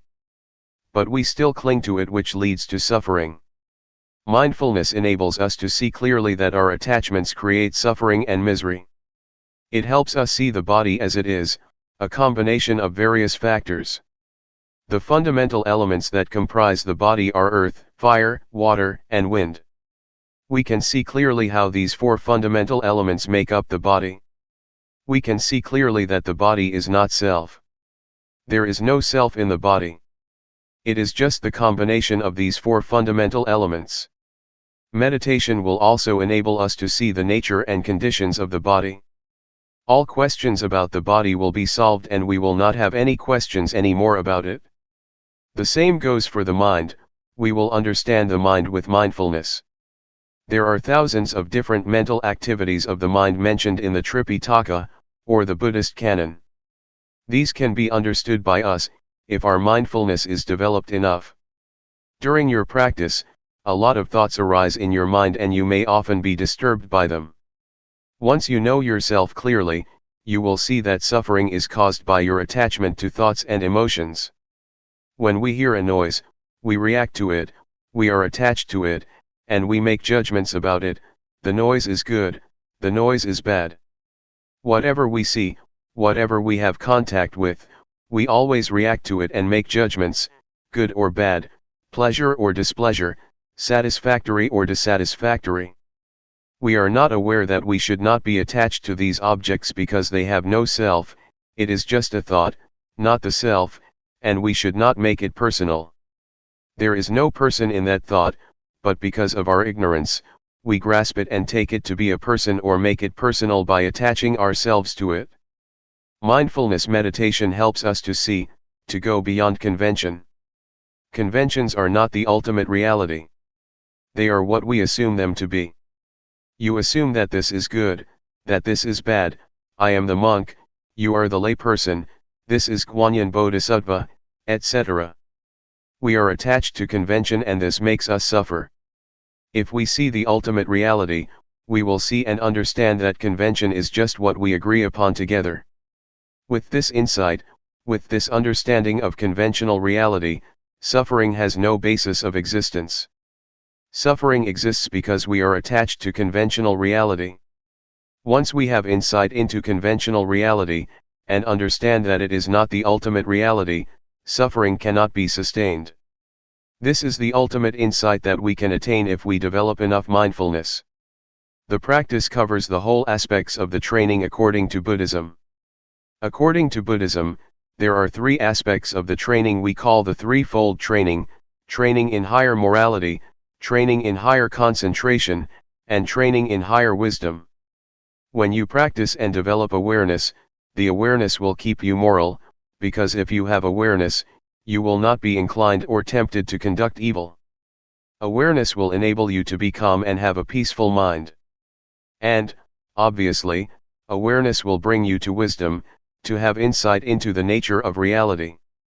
You can see that whatever object we have contact with, there is no real self, no independent or substantial self that we can attach to. This will enable us to see reality as it is, to see how impermanent it is, to see how suffering it is, to see that there is not a self that we can attach ourselves to. Everything will be seen under this framework as being impermanent, suffering, and no self. We see what is subject to impermanence, what is subject to suffering, what is subject to no self. We let it be as it is. We are not attached to it. These are the insights that we can gain from the practice. With the insights I mentioned to you, our lives will not be harmful to either other people or to ourselves, because there will be no base for hatred, greed, or delusion to exist. We know that there is no permanent self for us to attach to, so we will feel free, we will feel independent because we have nothing to be worried about. I can assure you that this practice is the way to the noble path, to a noble being, to a noble life. It will lead to the truth that can be shared by everybody, realized by everybody. It cannot be deceived or distorted because it is already inherent in all of us. There is a saying in Thailand that morality will bring us happiness, a peaceful life, and enlightenment. The morality that I mentioned can be achieved by being mindful, by cultivating mindfulness, and it can be assured by the practice that I suggest and instruct you in. Anyway, what I teach is from experience. What I say now may repeat what I said before. It may not flow vertically or continuously, but it is the experience that comes from my heart and can be shared by anybody who practices. Enlightenment means there is no self to suffer, the self vanishes, so there is no base for suffering to exist. We do not need to act out of desire for enlightenment. We just practice, simply practice, and realization will come to us naturally because we carry out our actions. We make the cause and the outcome will take place independent of our desire. Enlightenment has to take place because we have created its cause. According to the law of causality, once we do this, that will happen whether you like it or not. So, you just practice. Action is called karma. If you do it this way, it will lead to the result which is independent of our desires. It just happens. Enlightenment that is not experienced by us is just convention, just a concept, even if you call it by other names, no suffering or freedom. Anyway, the point is that we just try to reach the state of no self where there is no suffering. If there is self, suffering can happen. If there is no self, suffering cannot be sustained. It is not desire because enlightenment is already in ourselves, hell and heaven are already in ourselves, everything is in ourselves including enlightenment and the path. So it is not something out there to be desired or grasped. You need not think about it. You can realize it if you practice enough. For example, does anger last? No. Have you ever acted out of anger? Yes. When you get angry and you fight back, anger fades away and is replaced by sympathy or guilt. So, you can see that anger has vanished and was transformed into other kinds of emotions. The same also applies to suffering. In fact, it does not last long unless we attach ourselves to it. If we are not attached to suffering, it will dissipate. This can happen if we have insight. Whatever we encounter, we will understand that it is impermanent, unsatisfactory, and no self. We will discard it easily without attaching to it. We let it go like garbage. There are many kinds of garbage: paper, plastic, recyclable or non-recyclable. We throw the garbage out according to its category. The same applies to whatever experiences we have. Once we make contact with any kind of object, we let it go. We discard it according to its nature: this is impermanent, this is suffering, or this is no self. All experiences can be perceived into three characteristics, and we just let them go according to their nature. If we live our lives this way, our lives become holy, pure, clean, and free from defilement. It is as if nothing can make us impure. This holy life will make everyone a monk. Everybody here can be a monk. It is a state of mind, a state of pure holy life. In the Buddha's time, there were many established lay people that could be called monks or a noble one, because they were free from suffering. All teachings of the Buddha are centered on these three: impermanent, unsatisfactory, and no self. In the first sermon of the Buddha, he asked the 5 ascetics who would become the first group of noble beings, "Is there anything permanent?" They replied, "No, everything is impermanent." Buddha asked, "What is impermanent is suffering, isn't it?" They replied, "Yes, what is impermanent is suffering, or the causes of suffering." "So, whatever is subject to suffering is without self, isn't it?" he asked. "Yes," they replied. So, once the 5 ascetics understood that everything is no self, they were enlightened. So, this is the key teaching of the Buddha, the 3 common characteristics. Very few people teach this doctrine. It was fortunate for me that Luangpor Teean taught me about this reality. Cyclic existence is in the present moment, it happens in this life, it is not the bardo or the next life. Our present life is governed by the cyclic existence. Take the smoker for instance. The cyclic existence is composed of 3 factors: defilement, action or conduct, and consequence or result. The smoker has a desire to smoke, and once they smoke there is addiction, and addiction leads to desire to smoke more, and it becomes a cycle: desire, smoke, addiction, desire, smoke, addiction. This is the cyclic existence. This cycle can be broken if the smoker rejects or abandons this habit. No smoke, no addiction, no desire. This finally leads to enlightenment. Once the cycle is broken, nibbana can be realized. Because there is no desire, no action arises. Once there is no action, no desire, and no addiction take place, everything becomes normal, becomes cool. Nibbana is the state of coolness. June 10, 1997. Seeing the mind. We are now following in the footsteps of the Buddha. What we are doing now is practicing what the Buddha instructed us in, that is training ourselves to be aware of body, feeling, thoughts, and mind objects. But we should learn how to do it properly, otherwise we may suffer because of the feelings, thoughts, or mind objects that arise. Our practice may be delayed or obstructed by a lot of things, such as thoughts. In fact, what we should do is just be aware of them, but sometimes we act upon them, and thus another kind of thoughts arises. It is a kind of dual or two layers of thoughts, we act upon creating more thoughts. It is not the primary thoughts that create suffering for us, but the secondary thoughts. This reaction or response to thoughts makes us unhappy and will delay our practice. So, please avoid reacting to thoughts, just be aware of them, and then let them go. In Thai, meditation practice is called Hapathibat. Hapatha means to return. What we are doing now is returning, bringing our minds back home. We tend to be driven by emotions, thoughts, feelings, and elemental conditions.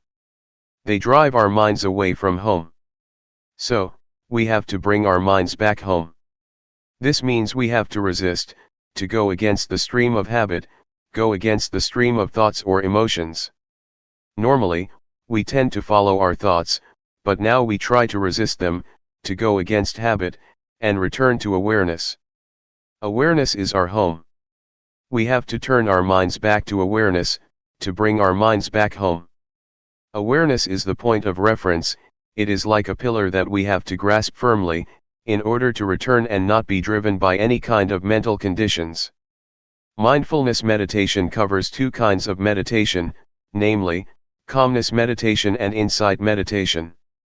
The point is to be aware of the body and to be aware of the mind, to be aware of feelings, thoughts, and mind objects. It does not mean that you have to stop your thoughts, just see them, simply know them. When you think or when thoughts arise, just be aware of them, whenever thoughts arise, just be aware of them, no matter how often they arise.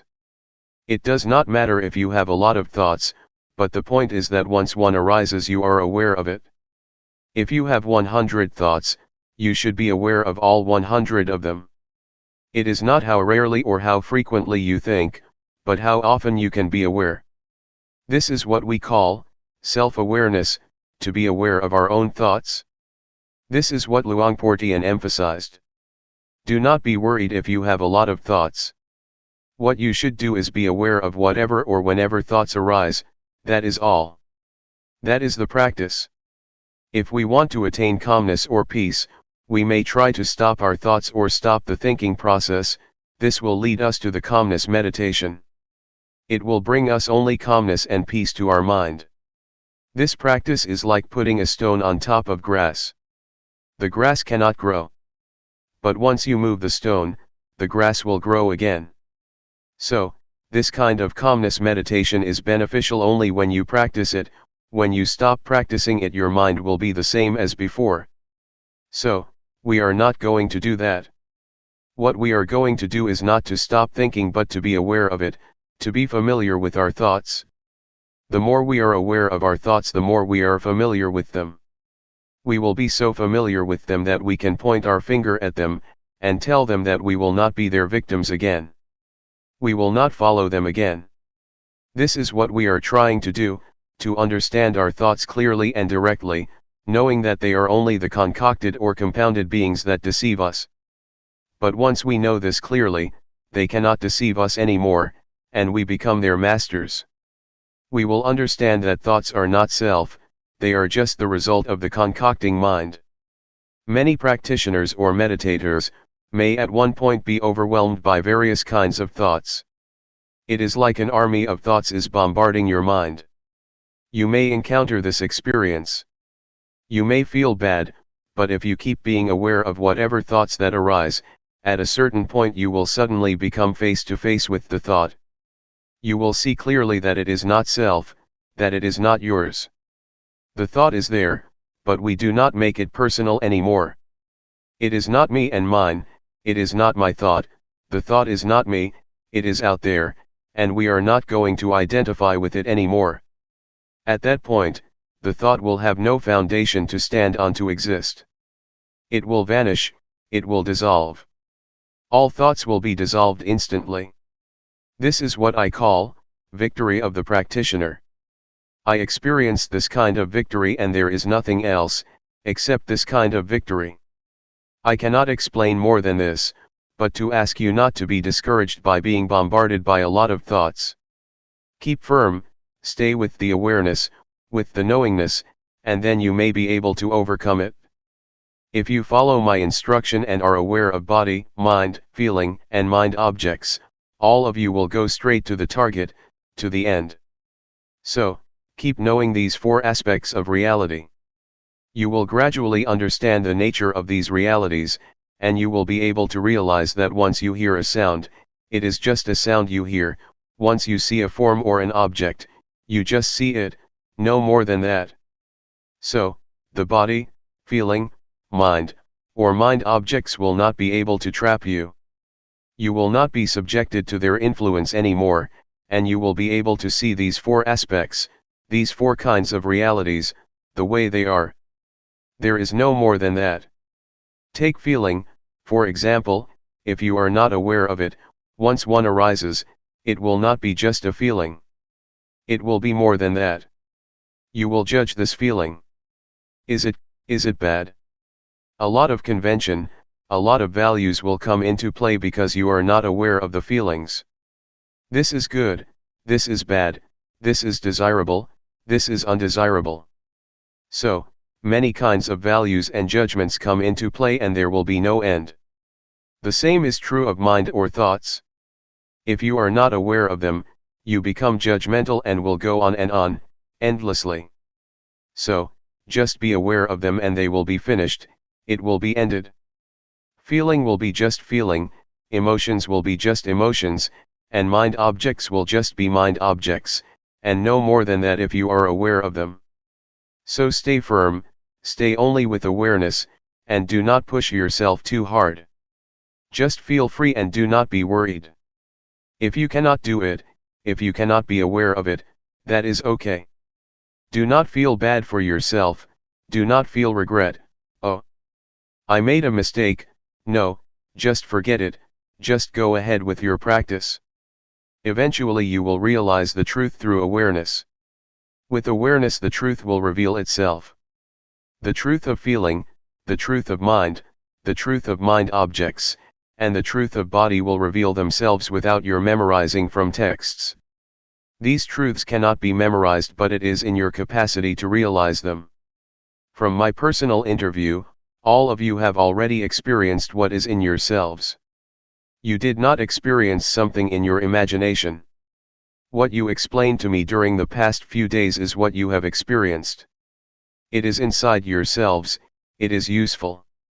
Do not discard it. If you know how to see it properly, it may not be mindfulness that you wish for, but it is still useful for you to use it, for you to understand it.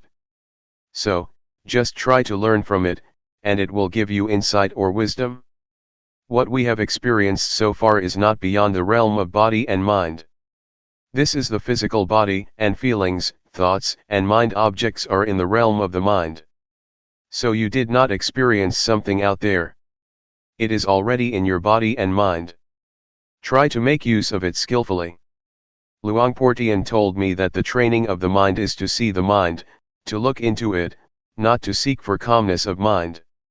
Just see it, just be aware of it, and you will have proper mental training. Since your experience is not beyond body and mind, you do not experience something out there. You experience what is already in yourselves. So, just feel free, feel relaxed and know that you have done nothing wrong. But if you see the image of hell or heaven out there, if you smell odor out there, if you see a vision of angels or a deity out there, you are traversing the wrong path. Please come back. Just try to see, be aware of what is already in your body and mind. That is all. Do not look beyond that. What you have already done may be called meditation, observing the precepts, or earning merit. The meditation you practiced has already covered what I just mentioned. When you practice meditation here, your mind becomes normal, that is sila, or morality. It means normal, normal in conduct, normal in deeds. If you feel calm and peaceful, that is wholesomeness, or husala. If you know how to be free from your thoughts, that is wisdom. Even if you suffer because of them, as long as you learn from them, you have gained wisdom. It is knowledge. It is not necessarily negative. When you practice, you do not do anything harmful to yourself nor to anybody, which means you have already kept the precepts, observed morality. So, morality, concentration, wisdom, wholesomeness or merit, have already been developed from your practice. Please learn how to transform undesirable thoughts, and whatever suffering you may experience. Do not let thoughts make you suffer. Try to adjust your mind, try to change it to be wholesome and happy. You have to learn by yourself to solve your own problems, and if you keep solving your problems, you will have what we call wisdom. You will learn that you are your own master, you will know that your own self is your refuge, and this is the ultimate truth that everybody should understand. There is no refuge other than oneself. Any questions? Question: whenever there is a thought, you suffer because you develop more thoughts. Thoughts that stem from intentional thoughts are okay, I think. For example, if during the practice, you have a thought and know that you cannot improve yourself based on it, then you come up with something of how you want to improve it. Answer: yes, if it is a skillful thought, it will lead to wisdom. We should learn from thoughts without suppressing them, that is what we call wisdom or insight. Wisdom can be obtained when body and mind are free of disturbance. Now, we are already here, and our bodies are far away from annoyance or disturbance. If our minds still think about this and that all the time, about sensual pleasure, about sensual happiness, the Buddha compared this situation to a log that is on the shore but is still wet. You cannot make fire with this wood. But if you are here, your body is in a place of solitude, and your mind is also calm and not engaged in sensual pleasure or distraction, you are like wood that has already dried and can be lit. This means that one will be able to be liberated because body and mind go together. The person who does not practice will keep thinking about the experiences of the past. But if we practice, our minds will be in order, they will keep knowing the present moment. And this mental attitude of knowing oneself, or knowing one's thoughts, will give the wisdom that the mind itself reveals, the truth that is manifested in mind. So, such practice will give rise to the wisdom that the Buddha suggested and praised. We are able to develop or attain a state of wholesomeness in the same manner that the Buddha did. We are able to abandon the unwholesomeness and the suffering that the Buddha was able to. What the Buddha attained is not something beyond our capacity. We can also achieve his compassion, his wisdom, and his purity. So, do not think that the Buddha's qualities are something out there. It is already in our capacity to develop them if we practice constantly. If we practice hard enough, his compassion, his wisdom, and his purity will be shared by us. Mindfulness meditation leads everybody to the same goal, just like Route 301 led everybody here. Anybody who practices mindfulness meditation will realize the same thing, the same wisdom. It does not mean that the Buddha knows one way, and the noble beings know something different. They know the same thing because they use the same road. Mindfulness meditation is the most important road to liberation. What we have practiced now is not a waste of time. Even though you have not attained wisdom yet, what you have done will produce results. You are going to create a karma, or conduct, that produces results. For example, when you raise your hand you become aware of it, such awareness will not vanish. It will accumulate and it will enable you to attain something. So, keep practicing even if you do not gain insight during this 7-day retreat. That is okay, just never mind. Please continue your practice after the retreat, and it will certainly produce results. Question: could anyone reach liberation during this lifetime? Does it depend on the amount of effort you put in the practice? Is it hindered by the sankhara that you have accumulated? Answer: yes. It is possible for a person to achieve liberation, if one practices the Dhamma or the teaching that the Buddha suggested. That is to develop or train in a higher morality, in higher concentration, and in higher wisdom. We are capable of reaching that point. It is not necessarily obstructed or hindered by past actions. If we practice in the present life, we are able to liberate ourselves. I would like to ask you, Is there tomorrow? The teaching of the Buddha is full of marvelous characteristics. It is what the Buddha practiced by himself, and it is beyond time. It can produce results beyond the limitations of time. It is what one can realize by oneself, and it can be achieved by anybody with no limitation, and only the practitioner will realize it. You cannot practice it for other people. This is what the Buddha said. There is tomorrow, but we do not know what the chances are for tomorrow, and we cannot do anything about tomorrow. What we can do is today. The past, or yesterday, is already gone and we cannot do anything for the past. What we did in the past is already in the past, we cannot do anything else now. So only today can we do something. Please try to make an effort to improve today. Do not pay much attention to tomorrow or to yesterday. Question: can we teach what we have learned to other people? Answer: we teach and we share what we already have. If we are compassionate enough, we teach compassion. If we are kind enough, we teach kindness. So you share what you have already attained or teach it to other people. There are many things that we may not have achieved yet, but we are able to do that. For example, we may not have read a book but we can still give it to other people.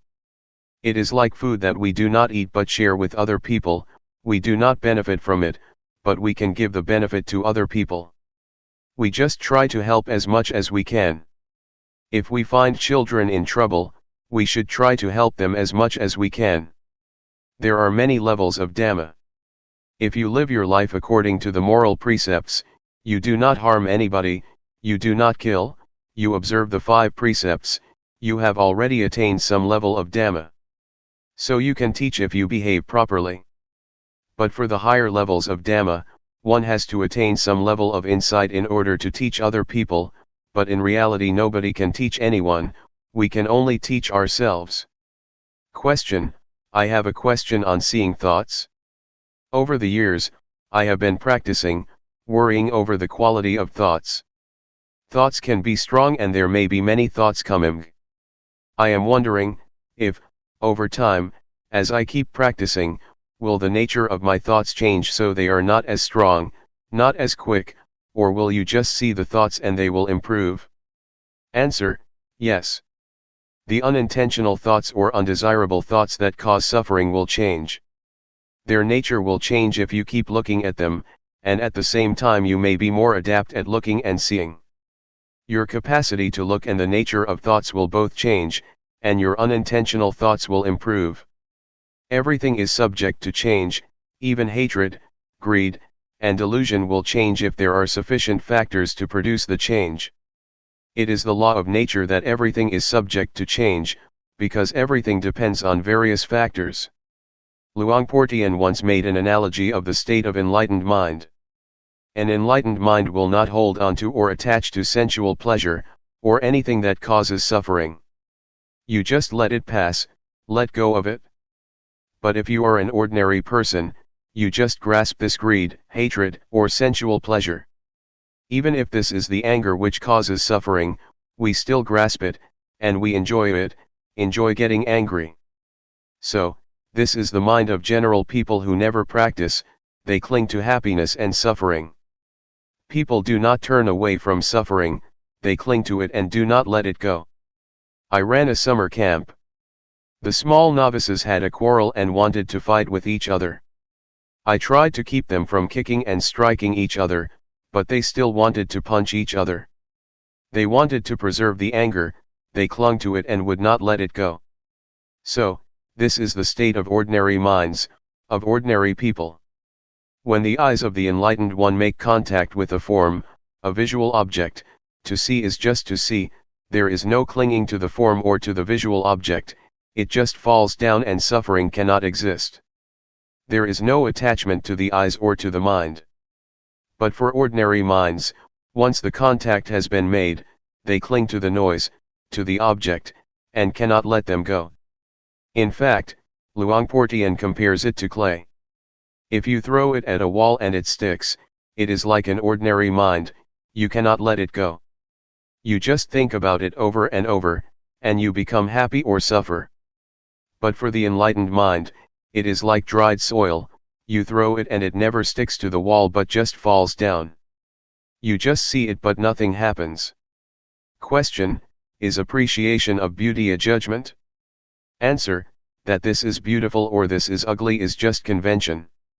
The mind of the enlightened one is like the leaf of the lotus that cannot be stained by water, not even a drop. The enlightened beings live in the world but cannot be stained or polluted by the world. They do not cling to the world. They are beyond the world, but they live in the world. The lotus grows out of the dirty mud, but it will never be polluted or stained by the mud. It is very beautiful. This is the mind of the enlightened one. Question: why is happiness a suffering? Is it because it is unstable? Answer: if it is general happiness, it is suffering because it is subject to change. It is just convention. But supreme happiness, liberation, or enlightenment, is different. No happiness is greater than enlightenment. June 12, 1997. Foundations of Mindfulness. Please pay attention. We have been following the instructions that the Buddha gave in the sutta called Satipatthana, or the sutta about the 4 foundations of mindfulness, which covers all human activities. Human lives or human ways of conduct can be divided into 4, the realm of body, the realm of feeling, the realm of thought, and the realm of mind objects. There are a lot of details concerning these 4 aspects of a human being. Our bodies have experienced a lot of things, we have felt a lot of feelings, encountered various kinds of thoughts, and faced a lot of mind objects or mental impressions. No matter what happens to the body or to the physical form, with mindfulness we can understand the fundamental truth, or the fundamental nature that underlies the activities of the body. Mindfulness gives us insight into the nature of the body. The underlying nature, the fundamental law, that governs the physical realm is what we call the 3 common characteristics: impermanence, unsatisfactoriness, and no self. Feelings are also subject to the 3 common characteristics. Every kind of feeling, whether it results from contact with the eyes, with the ears, with the nose, with the tongue, with body, or with mind, is subject to these 3 common characteristics. Ultimately, feelings have no self. We cannot take them to be a self or a person. If we do not understand the reality of feelings, we will be their slave. We will try to struggle for the pleasant feelings, we will try our best to protect whatever can give us pleasant feelings. A lot of people are busy possessing objects that provide them with pleasant feelings, but they will ultimately find that they cannot keep them all the time. They are subject to change, to vanish. The Buddha always stresses that a feeling is not self, it is not the person, it is not the individual, so do not take it to be a person or self. Worldly beings who do not practice cannot understand what the Buddha said, but we will be able to understand if we practice hard enough.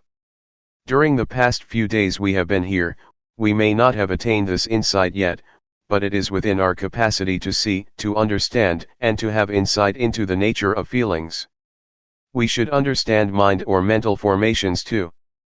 Thoughts, or mental impressions, are very important because if we are not aware of our thoughts they will give rise to anger, hatred, and delusion.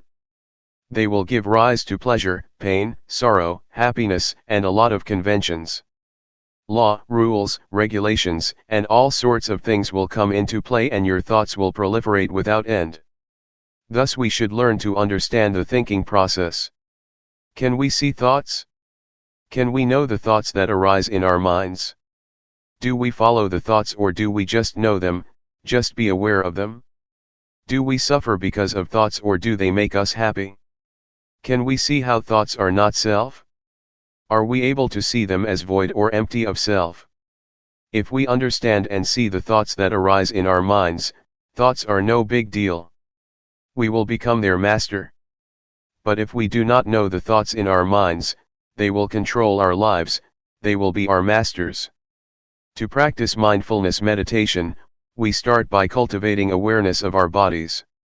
We start at this point and then we become aware of feelings. Once we are confident enough to be aware of body and feelings, we will then go to the next step of being aware of our thoughts. We cannot jump directly to awareness of our thoughts, because we need to be skillful enough or it will cause us trouble. Our mindfulness should be cultivated and it has to start from an awareness of the body and our feelings. Once our mindfulness is developed enough, we will proceed further to train ourselves to be aware of our minds. We have to know the former step thoroughly first. If we ignore the awareness of the body, and jump to the step of mental awareness, we will become easily lost in our thoughts. To handle our thoughts and mental impressions, we need to know their weak points. It is as thought we are going to handle a snake. Snakes are harmful, but the skillful person who knows their weak point can capture them without getting hurt. It is like handling an elephant. Elephants are very big and strong, much stronger than human beings, but if we know their weak point we can capture and harness them. Whatever strength it has, however powerful it is, it does not matter because we know how to handle it. The same goes for our relationship with our minds and our thoughts. We have to know the weak point of our thoughts, then we will understand and will be able to handle them. We should know what their source is and how they are conditioned. With this knowledge, thoughts will not be harmful anymore. Keep knowing your body and mind. Stay only with the knowing, and do not do other than this. Stay firmly with knowing, and knowingness will bring about a change to your mind. We need not do anything to the mind or even the thoughts, but just pay attention to our awareness, the knowingness. Luangpor Teean compared unintentional thoughts to a rat and mindfulness to a cat. For ordinary people, the rat is very big while mindfulness is very small, the cat is very small. If you want the cat to get rid of the rat, you have to feed the cat properly, so that it will grow bigger and bigger until it can catch the rat. So what is the food for the cat, or mindfulness? We have to feed mindfulness with endurance, with diligence, and with constant effort to cultivate our mindfulness. They will develop our mindfulness, and mindfulness will do its duty on its own, handling, replacing, or removing the thoughts from our minds. We do not need to do anything with the thoughts. Just allow your mindfulness to grow and mindfulness will do its job. So, try to be firm on this principle. Does it sound difficult? Now let's talk about the fourth category, mind objects. There are two kinds of mind objects. One belongs to the realm of wholesomeness, and the other, unwholesomeness. Wholesomeness will enable us to be skillful, to be wise, and to be intelligent. It keeps our minds normal, stable, and unmoved by pleasure or pain. The unwholesomeness mind object, the second kind of mind object, always brings trouble to us. It creates a lot of suffering, and it turns one's mind to hell, to be animal-like, or to be a ghost. So, this is what we should be aware of. If we understand these four aspects of reality, body, feeling, thoughts, and mind objects, we have already covered all aspects of a human being, and our study is completed. So try to be familiar with these four realms of our lives, and learn to cultivate awareness of body and mind, of thought and of mind objects. Once we finish such study, our minds will become the noble life, the life that is harmful neither to ourselves nor to other people. It is called noble. Noble means harmless. Do not become stuck in doubt, in uncertainty. I can assure you that all kinds of sufferings, defilement, and unwholesomeness are born out of our ignorance of the nature of body and mind, and strengthened by it. Once we have attained insight into body, feeling, mind, and mind objects, these four aspects, our lives should be liberated. What I have learned, and have not learned much, I learned about these four aspects of life or reality. And, Luangpor Teean did not teach much, he only taught these. Once I understand these, I no longer need the master. I no longer search for or seek any master. My study has been finished, my search finished, and now I do not need master anymore. Now I have no fear at all. I have confidence in myself because I do not teach for fame, for wealth, for material gain, or for any reward. I just want to help people to understand themselves, and to realize the truth. What I have said are just words, but it is not what I have memorized from any texts. I have not much learning, but what I share with you is from my direct experience, from my own realizations. That is why I am confident speaking and sharing with you. That is all. Please regard all of us as brothers and sisters. The Buddha is the father, Dhamma is the mother, and Sangha is the brothers and sisters. Question: how does one know it is time for him to tackle with thoughts? Answer: you are ready to see the thoughts once you can know a thought, when a thought arises and you are aware of it, and you are not dragged by thoughts. If you are still being dragged by thoughts, leave them behind and just pay attention to body and feeling. It is like learning a language. In the beginning, we have to learn from a teacher, and the teacher has to start from A, B, C, D. A, B, C, D, or the language, is still something out there, but once we internalize it, we become one with the language, and we are skillful enough to use the language. The same is true of the practice. We need to practice until we become confident enough that it becomes our habit. When a thought arises, you are immediately aware of it, and can handle it properly. The more we are confident, the more we are able to handle or to control our minds. Finally, awareness will lead us out of suffering. If we still become lost in our thoughts and are still moved by them, still get happy or suffer because of them, it is not time yet. Anyway, for beginners, the first step of practice is not to keep knowing the thoughts. Please be aware of the body first. Once you are competent enough, it is okay to go ahead to the next step of mental awareness. Question: how do you get rid of drowsiness during the practice? Answer: it is natural to get drowsy. Everybody has to face this problem and overcome it. Otherwise, it will become an obstacle to the progress of meditation. Drowsiness is caused by the laziness of your mind. We should activate it. Try to give our mind a job to do. Pay attention to external things, so that it becomes activated again, or change your posture, or feel the vibration of your body.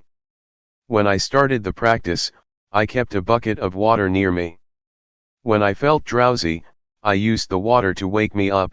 When it didn't work, I just put my head into the bucket to wake myself up. Do not close your eyes. Do not yawn, close your mouth and resist yawning. Make your movements stronger, smile, refresh yourself, and feel confident and courageous. Defeat it and subdue it. There are 5 hindrances that obstruct us from making progress in our spiritual activities. The first one is drowsiness, the second is restlessness or agitation, the third is doubt, the fourth is sensual desire, and the last is ill will or hatred. Drowsiness is like indolence, restlessness is like mischief, naughty, or stubborn, doubt has a nature of no self-determination or no resolution. These are the 3 dominant qualities of the mind during our progress. What the Buddha said is already in ourselves. He taught our reality. Question: on the conventional level, we have a saying, follow your heart, not your mind. Answer: it is the wholesomeness in our mind and in our hearts that tell us what we should do. We should transform anger to compassion, suffering to happiness, and agitation to peacefulness. It is wisdom that tells us what to do. If we know this is good or this is bad, if we know this is harmful or this is not, we do what is good and unharmful. I do not know whether you call it heart or mind. Just follow it.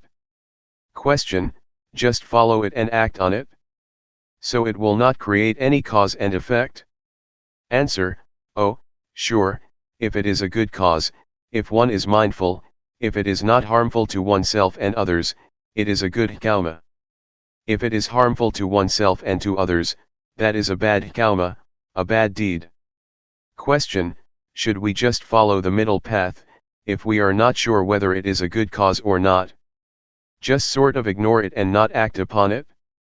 Answer: don't worry whether it is from mind or from heart. If you know it is harmful, avoid it. If it is good, act on it. We do not know, and we do not have such an expression in Thai, at least not one that is popular among the Buddhist monks. We often follow the heart and create a lot of problems. It is a different cultural orientation. Question: how does mindfulness work? Answer: you will realize it after you see it very often. You will realize, oh, it is like this. It is a matter of how frequently you see it. Avoid thinking, analyzing, or reasoning. Watch your body until your mindfulness is developed enough, and your mindfulness will be like a fire alarm, a smoke detector. The smoke detector never watches or keeps looking for smoke, but once it detects even a small amount of smoke, the alarm goes off. Mindfulness is like that. You will be aware of even a small portion of thought that arises automatically, without intention. So allow mindfulness to work on its own, do not order it or command it. Mindfulness works like that. Question: can you comment on psychic power, miracle, or New Age? Answer: if it happens and you become attached to it, there is the problem, but if you just see it and let it go, or if you are just aware of it, that is good. But normally people are attached to it. They want something special, but psychic power is not the real miracle. The real miracle, according to the Buddha, is the ability to be aware. When you sit and know that you are sitting, that is the supreme miracle according to the Buddha. Psychic power is the result of concentration, not awareness. If you have strong concentration, then your mind becomes powerful. Monks or people who practice mindfulness meditation seldom attain this power, but it is a shortcut to enlightenment, because you are unlikely to be distracted by psychic power, so you go ahead. Otherwise, you see flowers, you see shopping centers, you make visits, and then progress is delayed, but the delay is enjoyable. As for New Age, do not pay attention to things out there. They are just technology. If you enjoy technology, such as computers, it may seem like progress to you and you may enjoy spending whole day with the computer. You are better in terms of power over technology, but you are not any wiser than other people. Technomania, the same mentality for those who are interested in psychic power in Buddhism, leads to suffering. June 13, 1997. Lifetime practice. We have already studied the sacred Buddhist texts, especially the text on the 4 foundations of mindfulness. We practice through our experience, which is in reality the sacred text that is already in ourselves. With our practice, we have investigated into the text which is the experience in ourselves. We have investigated or trained ourselves to be aware of body, feeling, mind, or thoughts, and mind objects, the key points in this sacred Buddhist text. How can we see them? We see these 4 phenomena through mindfulness. With mindfulness, we are able to understand the reality of these 4 aspects. We have to cultivate mindfulness or awareness in order to see these 4 aspects of reality, otherwise, we cannot have understanding. We cannot know body, feeling, thoughts, and mind objects with intellect, nor through reasoning or analytical mind. The only way is to realize, to experience ourselves, then the realization will arise. We have explored the realms of the body, feelings, mind, and mind objects. In fact, there are many details in the realms of body, feeling, thoughts, and mind objects. The more we practice, the more we experience the reality of these 4 realms, the more we are familiar with the sacred Buddhist text. Keep trying. Keep practicing, so that you will be familiar with awareness, and gain an understanding of the nature of body and mind, of the condition of body, and of the activities of body and mind. You will achieve insight into body and mind, and will have a thorough understanding of body and mind. If you reach that point, you will have already finished the study of this text, this sutra, and you will be able to handle feelings properly. Feelings are everywhere, but I would like you to be stable like stones. Stones are here, stones are there, stones are everywhere, in Thailand, and in America. Stones are the symbol of stability, of constancy, of normality. So, if you handle feelings properly, and know not to be moved by whatever feeling it may be, or whatever feeling you may experience, your mind will be normal and constant, not getting high or low because of feelings, pleasant or unpleasant. If we do not know the nature of feelings clearly, we are going to be their servants. We will run after feelings, struggles for pleasant feelings and run away from unpleasant ones. Feelings, especially pleasant feelings, can lead to war. They bring a lot of consequences. Our lives will be dependent on pursuing pleasant feelings. That is why suffering arises. So, please understand feelings properly. Everyone has body and mind, and we have to stay with body and mind. We also all share the same feelings and mental impressions. They are present in all of us.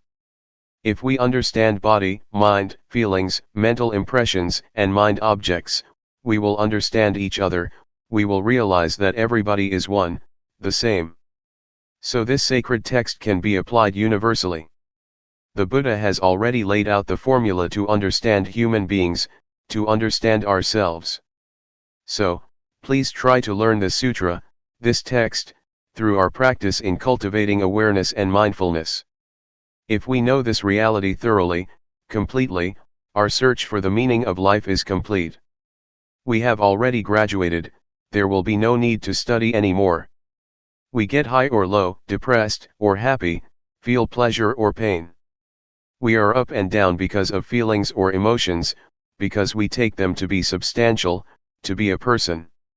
We make them personal because we do not understand the real nature of these mental impressions. Somebody may feel, during the practice, that they are tired. But if you understand mental impressions clearly, you would rather say, tiredness is present in me, not, I am tired. We do not take tiredness to be ourselves or to be a person. So please develop an observer in your mind, within yourself. Just see the feeling, acknowledge it, notice it, don't identify with it, and you will learn how to be free of it. So, keep looking into yourself, keep observing, keep seeing, and you will be free, will see, will understand its real nature. If you see it frequently, the truth of body and mind will reveal itself for us to see. Actually, the truth reveals itself at every moment, but since we do not know how to see it, we miss it. There are a lot of consequences of not understanding the truth of body and mind. Defilement, anger, hatred, delusion, selfishness, and suffering, are all results of our inability to see body and mind properly. So, it is very important to learn seeing body and mind, to be aware of body and mind. Thought, or the thinking process, influences our speech and our conduct. Thus produces a lot of consequences and affect people in various ways, from one person to another, forming chain reactions. So, simply put, thoughts can produce a lot of consequences. But if we see the thoughts and understand their nature, they will not have as much influence or consequences. Unintentional thoughts cannot last if you see them. If you are aware of them, they are not substantial. Once we are aware of them, they just fade away, so do not think they are substantial. Just be aware of them. They cannot produce consequences. A thought has no end, it is always concocting reality. If we do not know the way of the thought, it will start another one and another, without end. There is a story of a dog in a monastery. Sitting under the staircase, the dog saw a monk returning from the alms round with food. It thought the monk very lucky because he could get food easily.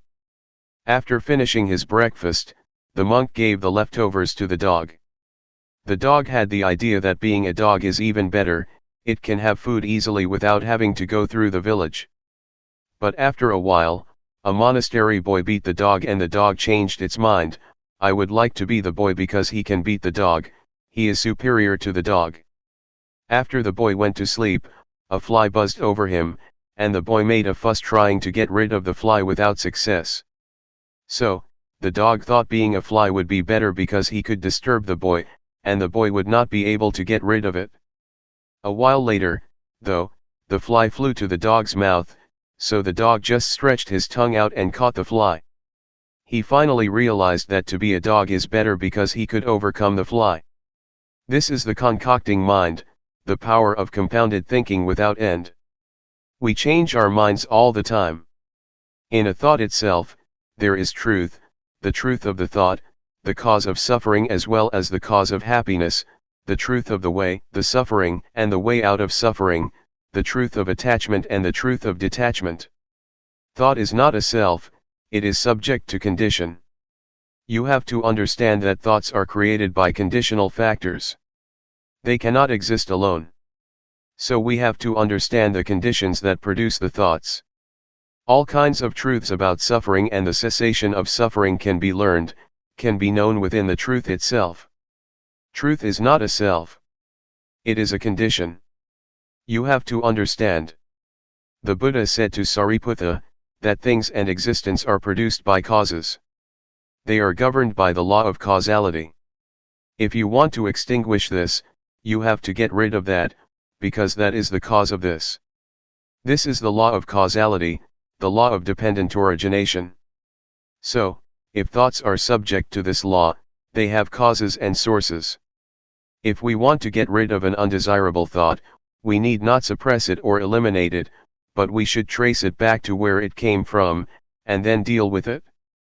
Buddha achieved victory because he knew how to deal with the cause of suffering. So, to understand the underlying cause of thoughts, we need to develop awareness. Our awareness should be totally developed, full awareness. The way that the Buddha mentioned in many sermons, including the first sermon, was formalized and laid out in the text of the Four Foundations of Mindfulness. The way that he mentioned is important. If you follow that way, you will learn how to realize the truth properly. The nature of all existence is subject to impermanence, unsatisfactoriness, and no self. If you do not understand this, you will get high in pleasant feelings, and get low in unpleasant feelings. Life cannot always be pleasant, you will sometimes suffer. Our minds are moved up and down. But if we know all objects, all feelings, and do not take them to be substantial, do not identify ourselves with them, they can neither harm us nor disturb our minds. This is what I would like to stress. The retreat is not over as long as we have breath or are alive. We need to practice as long as body and mind exist with us. As long as we still have feelings and emotions, we need to continue our practice. To give you an idea that we are not alone, anything happens to us, noise, voice, people, sight and sound, taste and smell, from surroundings, have involved our lives. We have to learn to deal with all sorts of things properly, so that we will not suffer. June 14, 1997.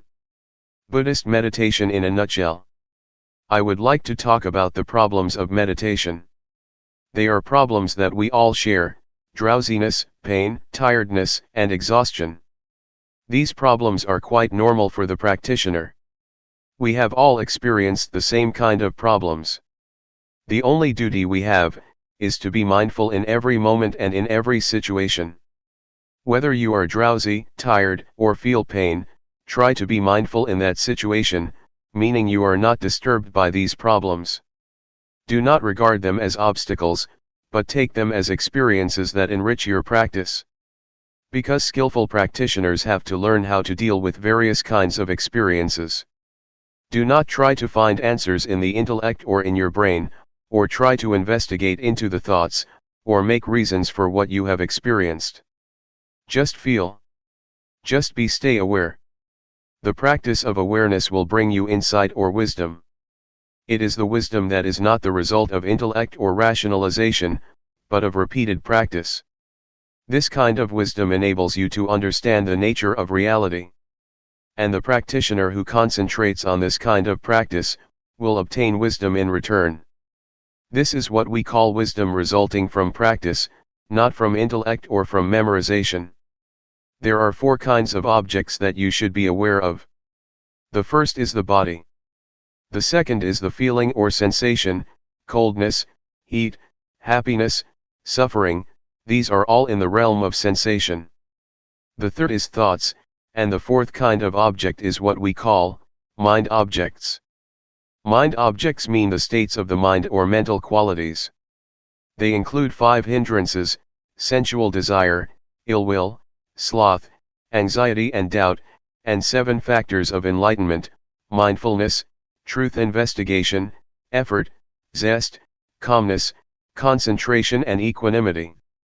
Be it a wholesome or unwholesome object, just be aware of it. So train yourself to be aware of these four objects over and over. If you are not mindful, the body will bring you suffering and a lot of problems, feelings will create a lot of problems for you, as will thoughts and mind objects. So, it is crucial for us to be mindful with respect to body, feelings, mind, and the mind object. And this will give you insight. The more you are aware, the closer you are to insight. That is why we call this practice insight meditation, the meditation that brings you insight.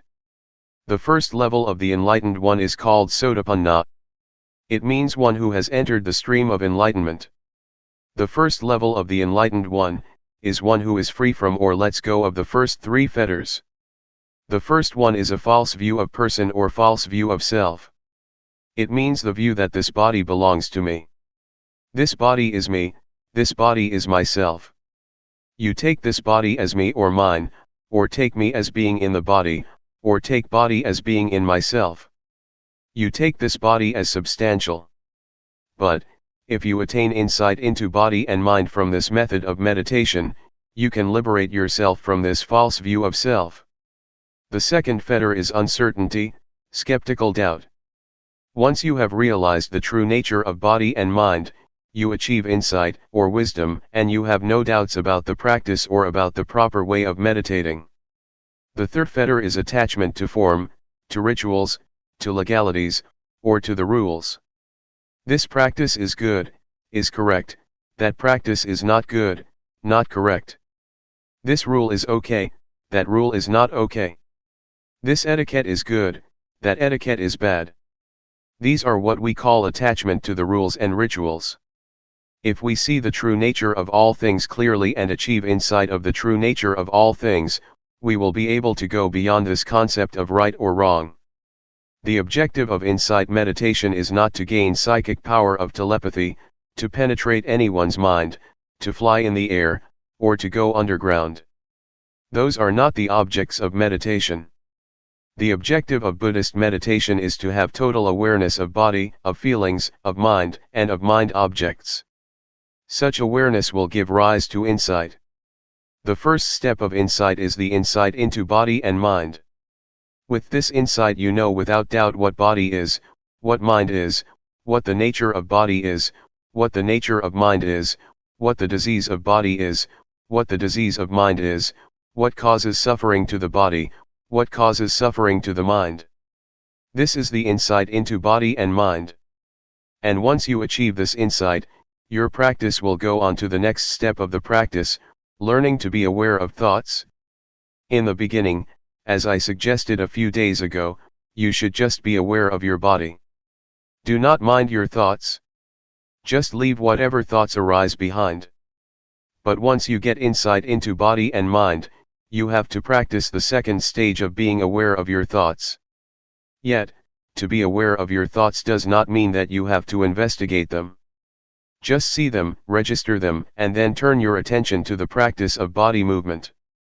Do not bargain or negotiate with your thoughts, not try to find the motive or reason behind them, do not ask yourself why you have such thoughts, why your thoughts are unwholesome.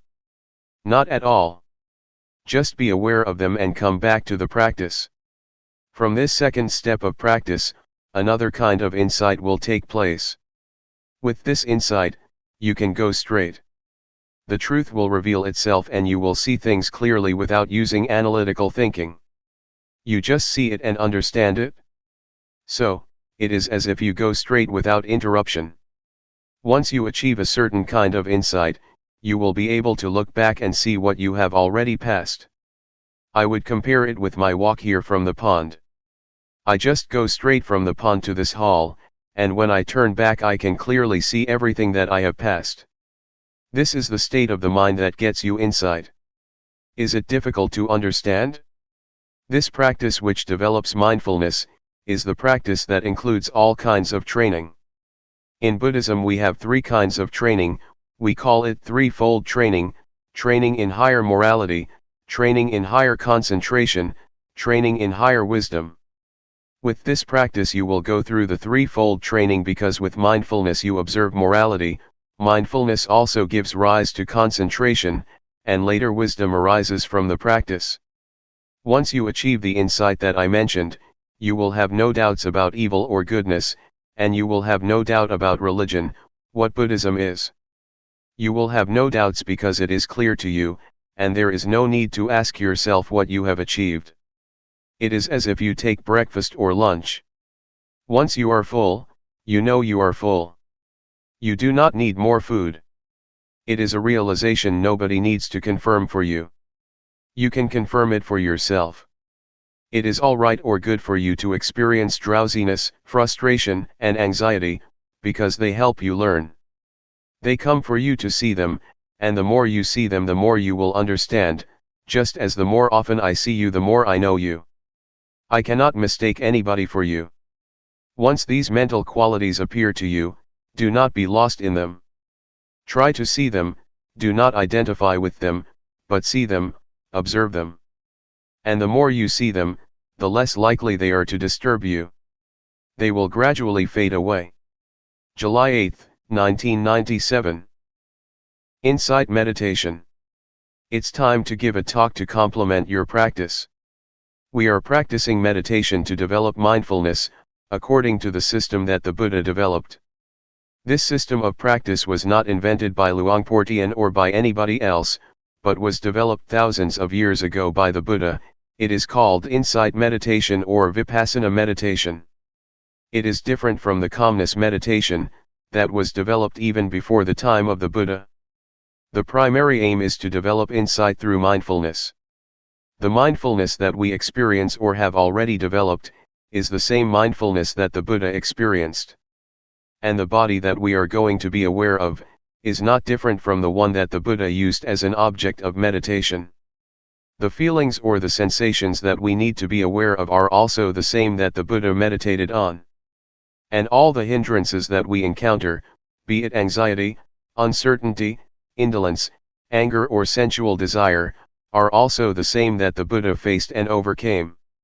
So, what we do is not far from what the Buddha did or experienced. There are two objects that we have to be aware of, body and mind. That which moves is body. The hand's movement is the body's movement. That which receives sense impressions or that which think is the mind. The primary objective is to enable us to be aware of the body in the beginning. This practice enables us to be aware of every moment, every movement we make, either in our daily lives or in the formal practice as we are doing now. Sometimes we take this body as mine. We take our thoughts to be my thoughts, to be myself, or to belong to myself. These are misperceptions, or false views. We should take the body as body, mind as the mind, and nothing beyond that. The body follows the laws of nature. It has its own nature. The body is also subject to change. It has feelings. Do not take feelings or physical sensations as self or as substantial. They are just the condition of the body, just the feeling of the body. The same applies to the mind. There are many kinds of mental states: anger, drowsiness, anxiety, happiness, suffering, etc. These are not the real nature of the mind. They are just the activities of the mind or the conditions of the mind. The nature of the mind itself is peaceful and radiant. Again, do not take the negative emotions as the nature of mind. They are just the conditions of the mind. Please differentiate between these two aspects, nature and conditions or activities. If you have this understanding, the understanding of the nature and conditions of body and mind, you have already achieved insight into the reality of body and mind. When we develop mindfulness, it enables us to see and to be aware of body as body, feeling as feeling, mind as mind, and do not take them to be selves, to be ourselves, to be me, or to be mine. When anger, anxiety, or suffering arises, please see them as they really are. Recognize that suffering is present in me, but I am not suffering. Anger is present in me, but I am not angry. Drowsiness arises in me, but I am not drowsy. Try to see or to be aware like this. Do not take any emotion as yourself or belonging to you. Just take it or see it as it is. That is the proper attitude to have. When you practice mindfulness to a certain point, you will have this insight into body and mind, and the truth of body and mind will reveal itself. What is the nature of body? What is the nature of mind? What is the suffering of body? What is the suffering of mind? What is the cause of physical suffering? What is the cause of mental suffering? These are the truths that will reveal themselves when you attain a certain level of insight, and these will reduce your suffering. You have to look. You have to be aware. Then, insight will occur. If you are lost in thoughts or emotions you cannot see, cannot understand the nature of mind. If you take this body as self or as belonging to you, you will not be able to understand the real nature of your body. So please keep knowing, and being aware of whatever happens to your mind and body. Do not identify yourself with thoughts, feelings, or emotions. Just see them. When you are aware, you will realize that the mind is impermanent, it is subject to suffering and it is not self. The same goes for the body. The body is impermanent, it is subject to suffering and it is not self. These are the insights, the results of awareness. Can you understand? The noise disturbs us but sound is just sound. Do not bother with it. Don't be disturbed by noise. Just accept it. That's the way it is. Do not let it have an effect on you. The state of awareness is very important. It is the path. It is the fundamental of holy life. It is the whole of the training. In Buddhism we have three aspects of training, or threefold training: training in higher morality, sila; training in higher concentration, samadhi; training in higher wisdom, panya. If you practice mindfulness, you have already undergone this threefold training. Awareness enables you to be free from thoughts, free from mental states. It enables you to let go of these elements. And if you achieve the full awareness you will be free from birth, aging, sickness, and death. You will no longer be disturbed by them. Mindfulness is the instrument to get rid of attachment, to let go of attachment, attachment to body or form, attachment to feelings, attachment to perceptions, attachment to mental volition, or attachment to consciousness. These 5 kinds of attachment, or attachment of 5 aggregates, will be dissolved by the power of awareness. The Buddha once said that attachment to the 5 aggregates, form, feeling, perception, mental volition, and consciousness, is suffering. It is the cause of suffering. So if you are able to let go of the attachment to the 5 aggregates, suffering cannot exist. That's why the Buddha calls it the supreme victory, the victory of letting go of these attachments. For this to be possible, you need to have full awareness, total mindfulness, which will enable you to see the way things really are, and to understand the nature and the conditions of things. The nature of things is impermanent, unsatisfactory, and no self. The conditions of things are subject to change. Pleasant, unpleasant, agreeable, disagreeable, content or discontent, these are the conditions of things that keep changing. They are not reality. What I told you is the truth, the Dhamma, it is not a fiction or an invention. And this state of insight is not beyond your reach. It is in your capacity to attain the truth, to realize the truth. Keep practicing. Develop awareness as much as possible. Do not waste your time on thoughts or on the thinking process. Just practice. Do not dwell on your thoughts. That's all for today. July 9, 1997. A handful of Buddhism. We are learning to practice meditation. The purpose of meditation is to develop awareness and mindfulness. The more we exercise awareness, the more we develop it. It will become present in our bodies, and our minds will become familiar with our bodies because of mindfulness. Try to make your mind familiar with your body, so that it will be with your body. People are differentiated by their actions, karma. Karma is the determining factor that differentiates all of us. If we practice mindfulness, it is the action that can determine our lives and have an effect on us. Keep practicing mindfulness. If we practice enough and properly, it already includes the training in higher morality, the training in higher concentration, and the training in higher wisdom, or what we call, the threefold training. There are many things that keep us from being aware, and keep us from knowing. There are sensations, or feelings. If we are caught up in feelings, our mind is turned from ourselves or from the body, and we do not experience awareness. Unintentional thoughts also keep us from being aware. Be they good thoughts or bad thoughts, if we are distracted by them, awareness disappears and we cannot create the desirable karma of practicing awareness. So try to turn your mind away from those feelings and thoughts. Do not become distracted or disturbed by them. If you become aware and keep knowing your body, you will realize later that the unintentional thoughts are like the garbage. They are undesirable and we are no longer tempted by them as before. We do not refuse or reject feelings or thoughts, but we are not to be caught up in any of them. Mindfulness enables us to be aware of these feelings and thoughts, and mindfulness enables us to bring the mind back to the body's movement. We keep knowing, keep being aware, and keep returning our attention to our bodies, rather than being lost in our feelings, emotions, or thoughts. These will give rise to insight. We will see clearly that the unintentional thoughts are garbage that cannot trick us anymore. Formerly we may have enjoyed thinking the thoughts, falling into them, getting caught up in them.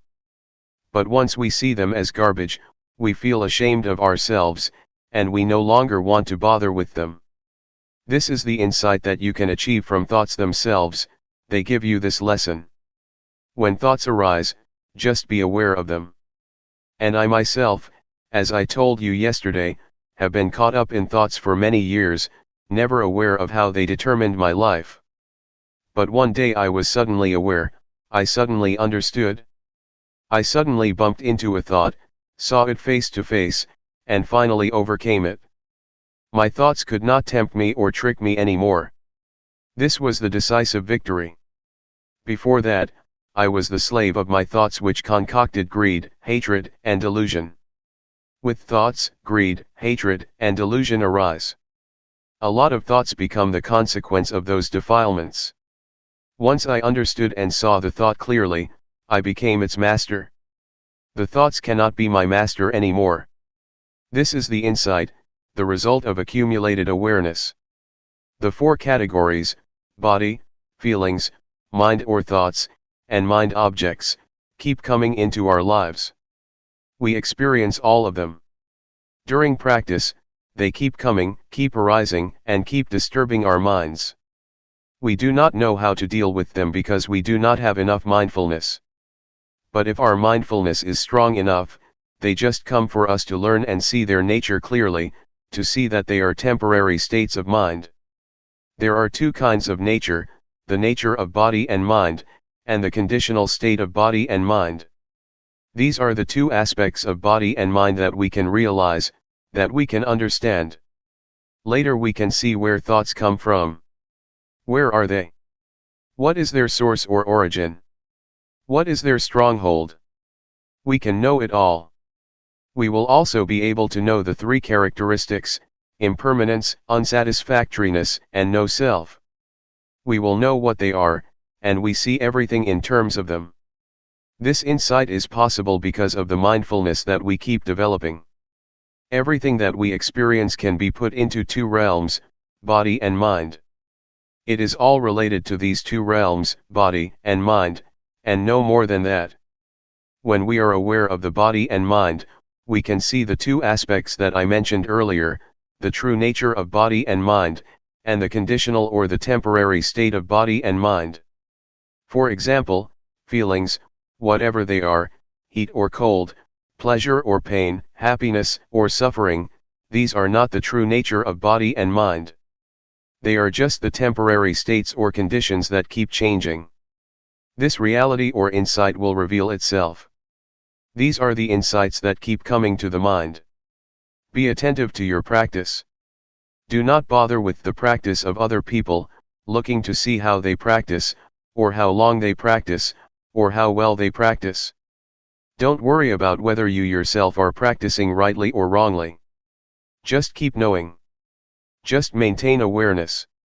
Just stay mindful. All your problems will be solved on their own. After you have progressed to a certain extent, you will find that many problems just disappear on their own, like drowsiness or scattered thoughts, etc.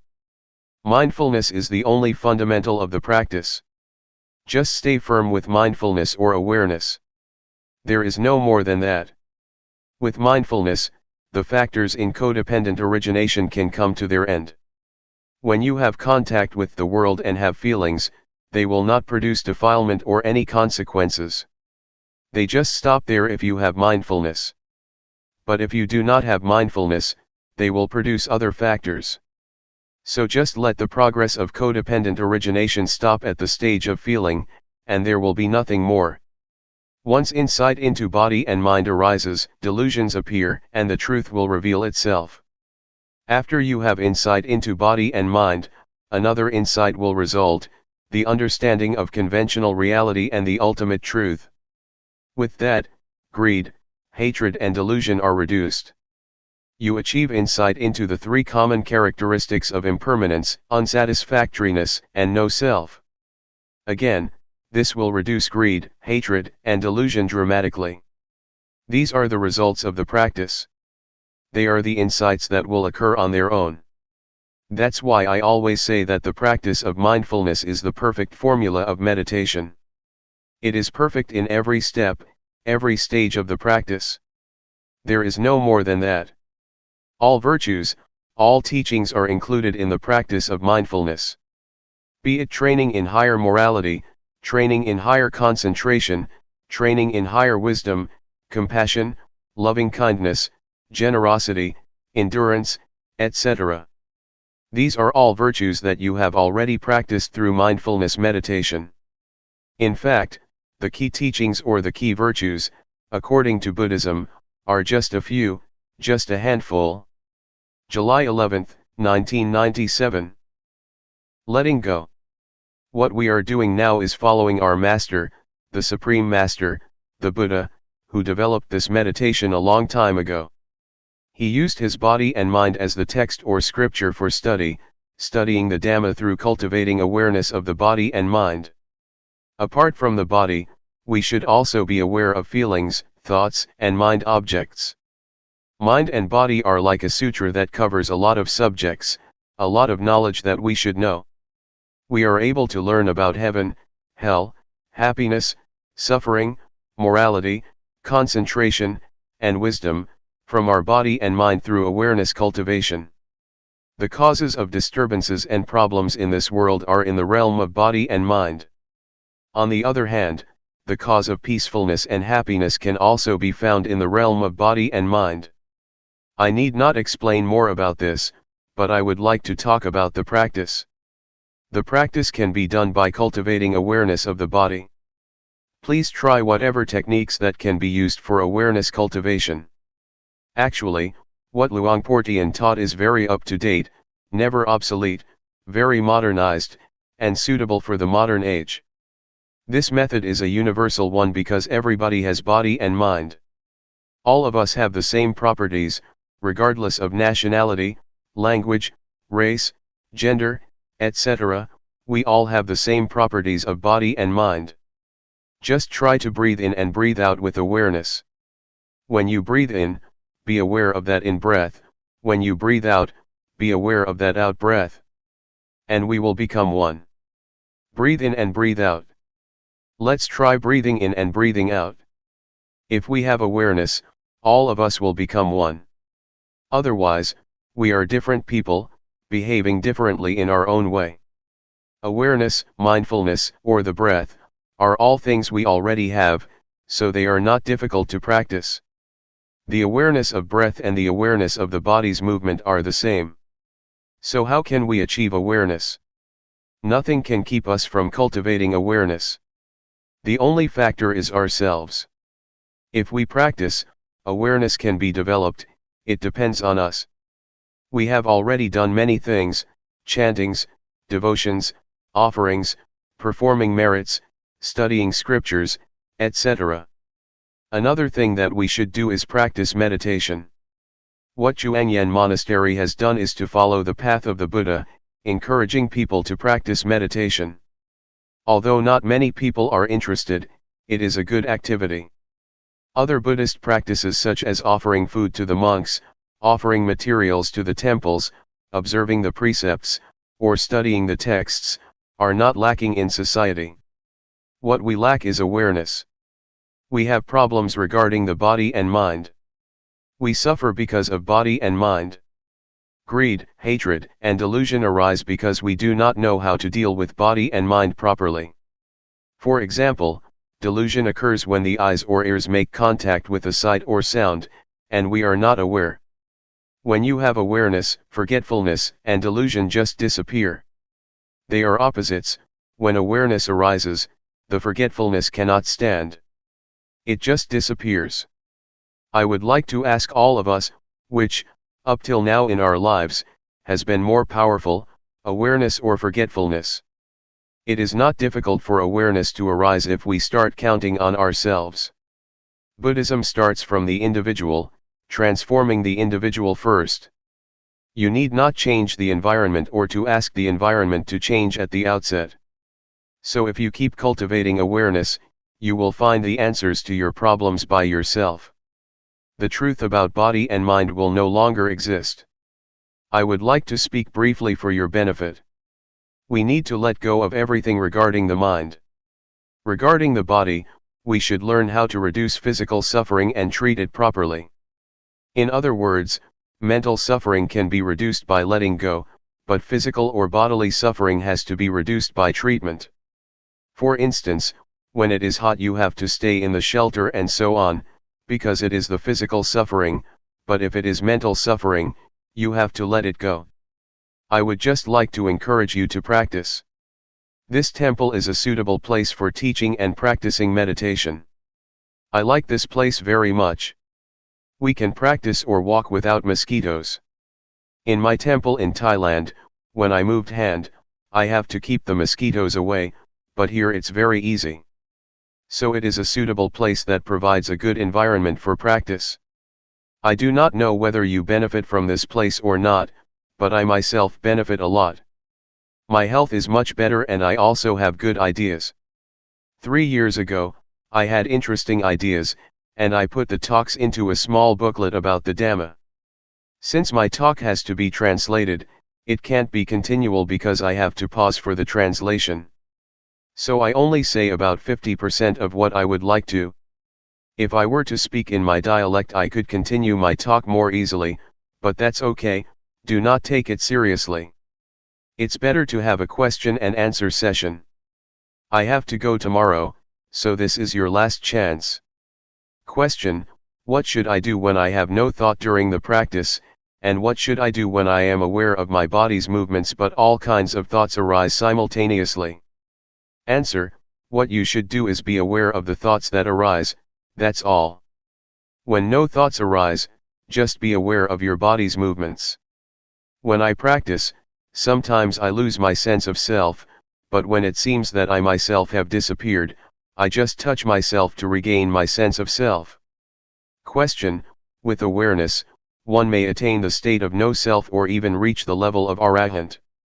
Is the eradication of the 10 fetters that an arahant should achieve, before he reaches enlightenment also possible through awareness? Answer: awareness gives rise to higher morality, higher concentration, and higher wisdom. So, the threefold training is already incorporated in the act of awareness. It depends on how much awareness we have. If the awareness is strong, it can get rid of the fetters one by one. So it depends on how strong the awareness is. The more powerful it is, the more likely it is that it can overcome or dissolve the fetters. Question: how do we enhance the changing conditions of our bodies and minds with awareness during our practice? For instance, what do we do if the mind becomes neutral? Answer: a neutral state of the mind means that the mind is ready to be happy or suffer. Just be aware of that neutral state. If it transforms into a pleasant feeling, just be aware of it. If it becomes an unpleasant feeling, just be aware of it. At the same time, if there is no thought, just recognize that there is no thought. When a thought arises, just be aware of it. You need not do anything with your mind or make it move from that state. Just practice and be aware of your body's movements, that's all. Question: is there any difference between the awareness that we are developing, and the awareness of the Buddha? Answer: they are the same. If you develop awareness to a certain point, your mind will be at the level of sustained observance, constant awareness. It is a sustained awareness, keep seeing and keep knowing all the time. This state of sustained awareness will include morality, concentration, and wisdom, and it will also enable you to see the cause of suffering. This state of awareness will lead to the cessation of suffering. So, this is the state of Buddhahood. The awareness of the Buddha is the awareness that enabled him to see the Four Noble Truths: suffering, the cause of suffering, the cessation of suffering, and the path to the cessation of suffering. If you achieve the state of sustained awareness, the practice is over, you have already reached the end of the practice. I would like to encourage you to practice and train yourself to deal with mind and body properly. For example, when anger arises in your mind, just know it. Just be aware of it. Do not become lost in it or identify with it. The same applies to sufferings and even happiness. Just see it, be aware of it, do not get caught up in it. This will enable you to transcend the world. You will still live in the world and interact with people, but you will be above the influence of the world. Question: is it alright to use wisdom to penetrate greed that comes on very strong and repeatedly, instead of just being aware of it as Luangpor suggested? Answer: it is alright for you to penetrate it like that. In fact, awareness itself can be transformed into an act of penetration. If you penetrate, you can see how impermanent, unsatisfactory, and selfless greed is. Yes, it is alright. Greed is the desire to have more. If you work and get $7 an hour, you want more, $10 or $15. That is greed. But if you work and get money in return, say $7, and just concentrate on the work you do, that is not greed. Greed is a desire that arises in the mind, not the act of working to earn your living. July 12, 1997. An outline of the insight. I am just repeating an old story, because this is the old path that the Buddha walked a long time ago. It is the single path, the supreme path, that we should walk for our well-being. That which finds the path is mindfulness. Mindfulness will tell you the right path. It is the mental eye that sheds light for you while you are traveling on the path, and it will tell you whether you are walking on the right path. In fact, mindfulness is not out of the realm of body and mind. The more we are aware, the more we are able to understand the body and mind. After we are aware of the body and mind over and over, we will have insight into them. Previously, you took body and mind as yourself, as belonging to you, but once you have insight into body and mind, you see them as they really are. We use mindfulness or awareness as the eyes for us, to look into the body and mind, and the truth will manifest itself.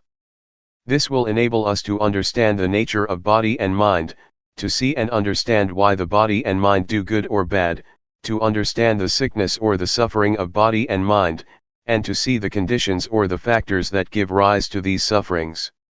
It also enables us to understand the activities, the temporary state or conditions, of body and mind. These truths will manifest themselves to us. Insights occurs to us like a door that is opened. Once it is opened, we can look and see inside, and everything inside is clear to us. So, when we have insight into body and mind, the truth of body and mind will be apparent. We will see the sufferings of body and mind, and we are interested to see what else come after them. We keep seeing, and keep knowing the truth regarding body and mind, step by step. The truth just goes, and we just follow it as it opens or manifests itself to us one by one. It is like when we study and have an understanding of the subject, the understanding keeps increasing because one leads to another. Insight is like that, it expresses or manifests itself, and we just follow it. Our body is not ours. It is beyond our control, nobody can control it, and no one can be its master. It just goes on its natural way, we cannot control it. And you will see clearly if you look closely. You will be aware that feelings and sensations are constantly arising. There are feelings and sensations at every moment. Please do not think that feelings just happen when you feel tired or exhausted. They occur all the time and happen every moment. They arise and cease, continually. The continuity of sensation is like a flow. In fact, we have already suffered enough from this continuity. Moreover, we still bring other sufferings into our minds. We suffer when we are subject to old age, sickness, or death, when we experience the undesirable, when we depart from the desirable or beloved ones, or when we cannot fulfill our wishes or cannot reach our expectation. These are all conditions of life that we grasp because of our ignorance, which gives rise to more suffering. But once we know the truth, the reality, these phenomena cannot affect us. Once we know, we just let go. The knowledge which results from meditation is not just knowledge because it also transforms our lives. When we look into it, we realize the truth that is inherent in body and mind. And it just manifests itself. When the truth of body and mind is realized, our minds are transformed and our perceptions changed. When you see suffering, it manifests its reality, its nature. So, once we are aware of it, suffering is transformed into happiness, and ignorance is transformed into wisdom. Furthermore, we will understand the truth of goodness and religion. What is religion? What is the teaching? What is the truth? These are the insights we will have at this stage of practice.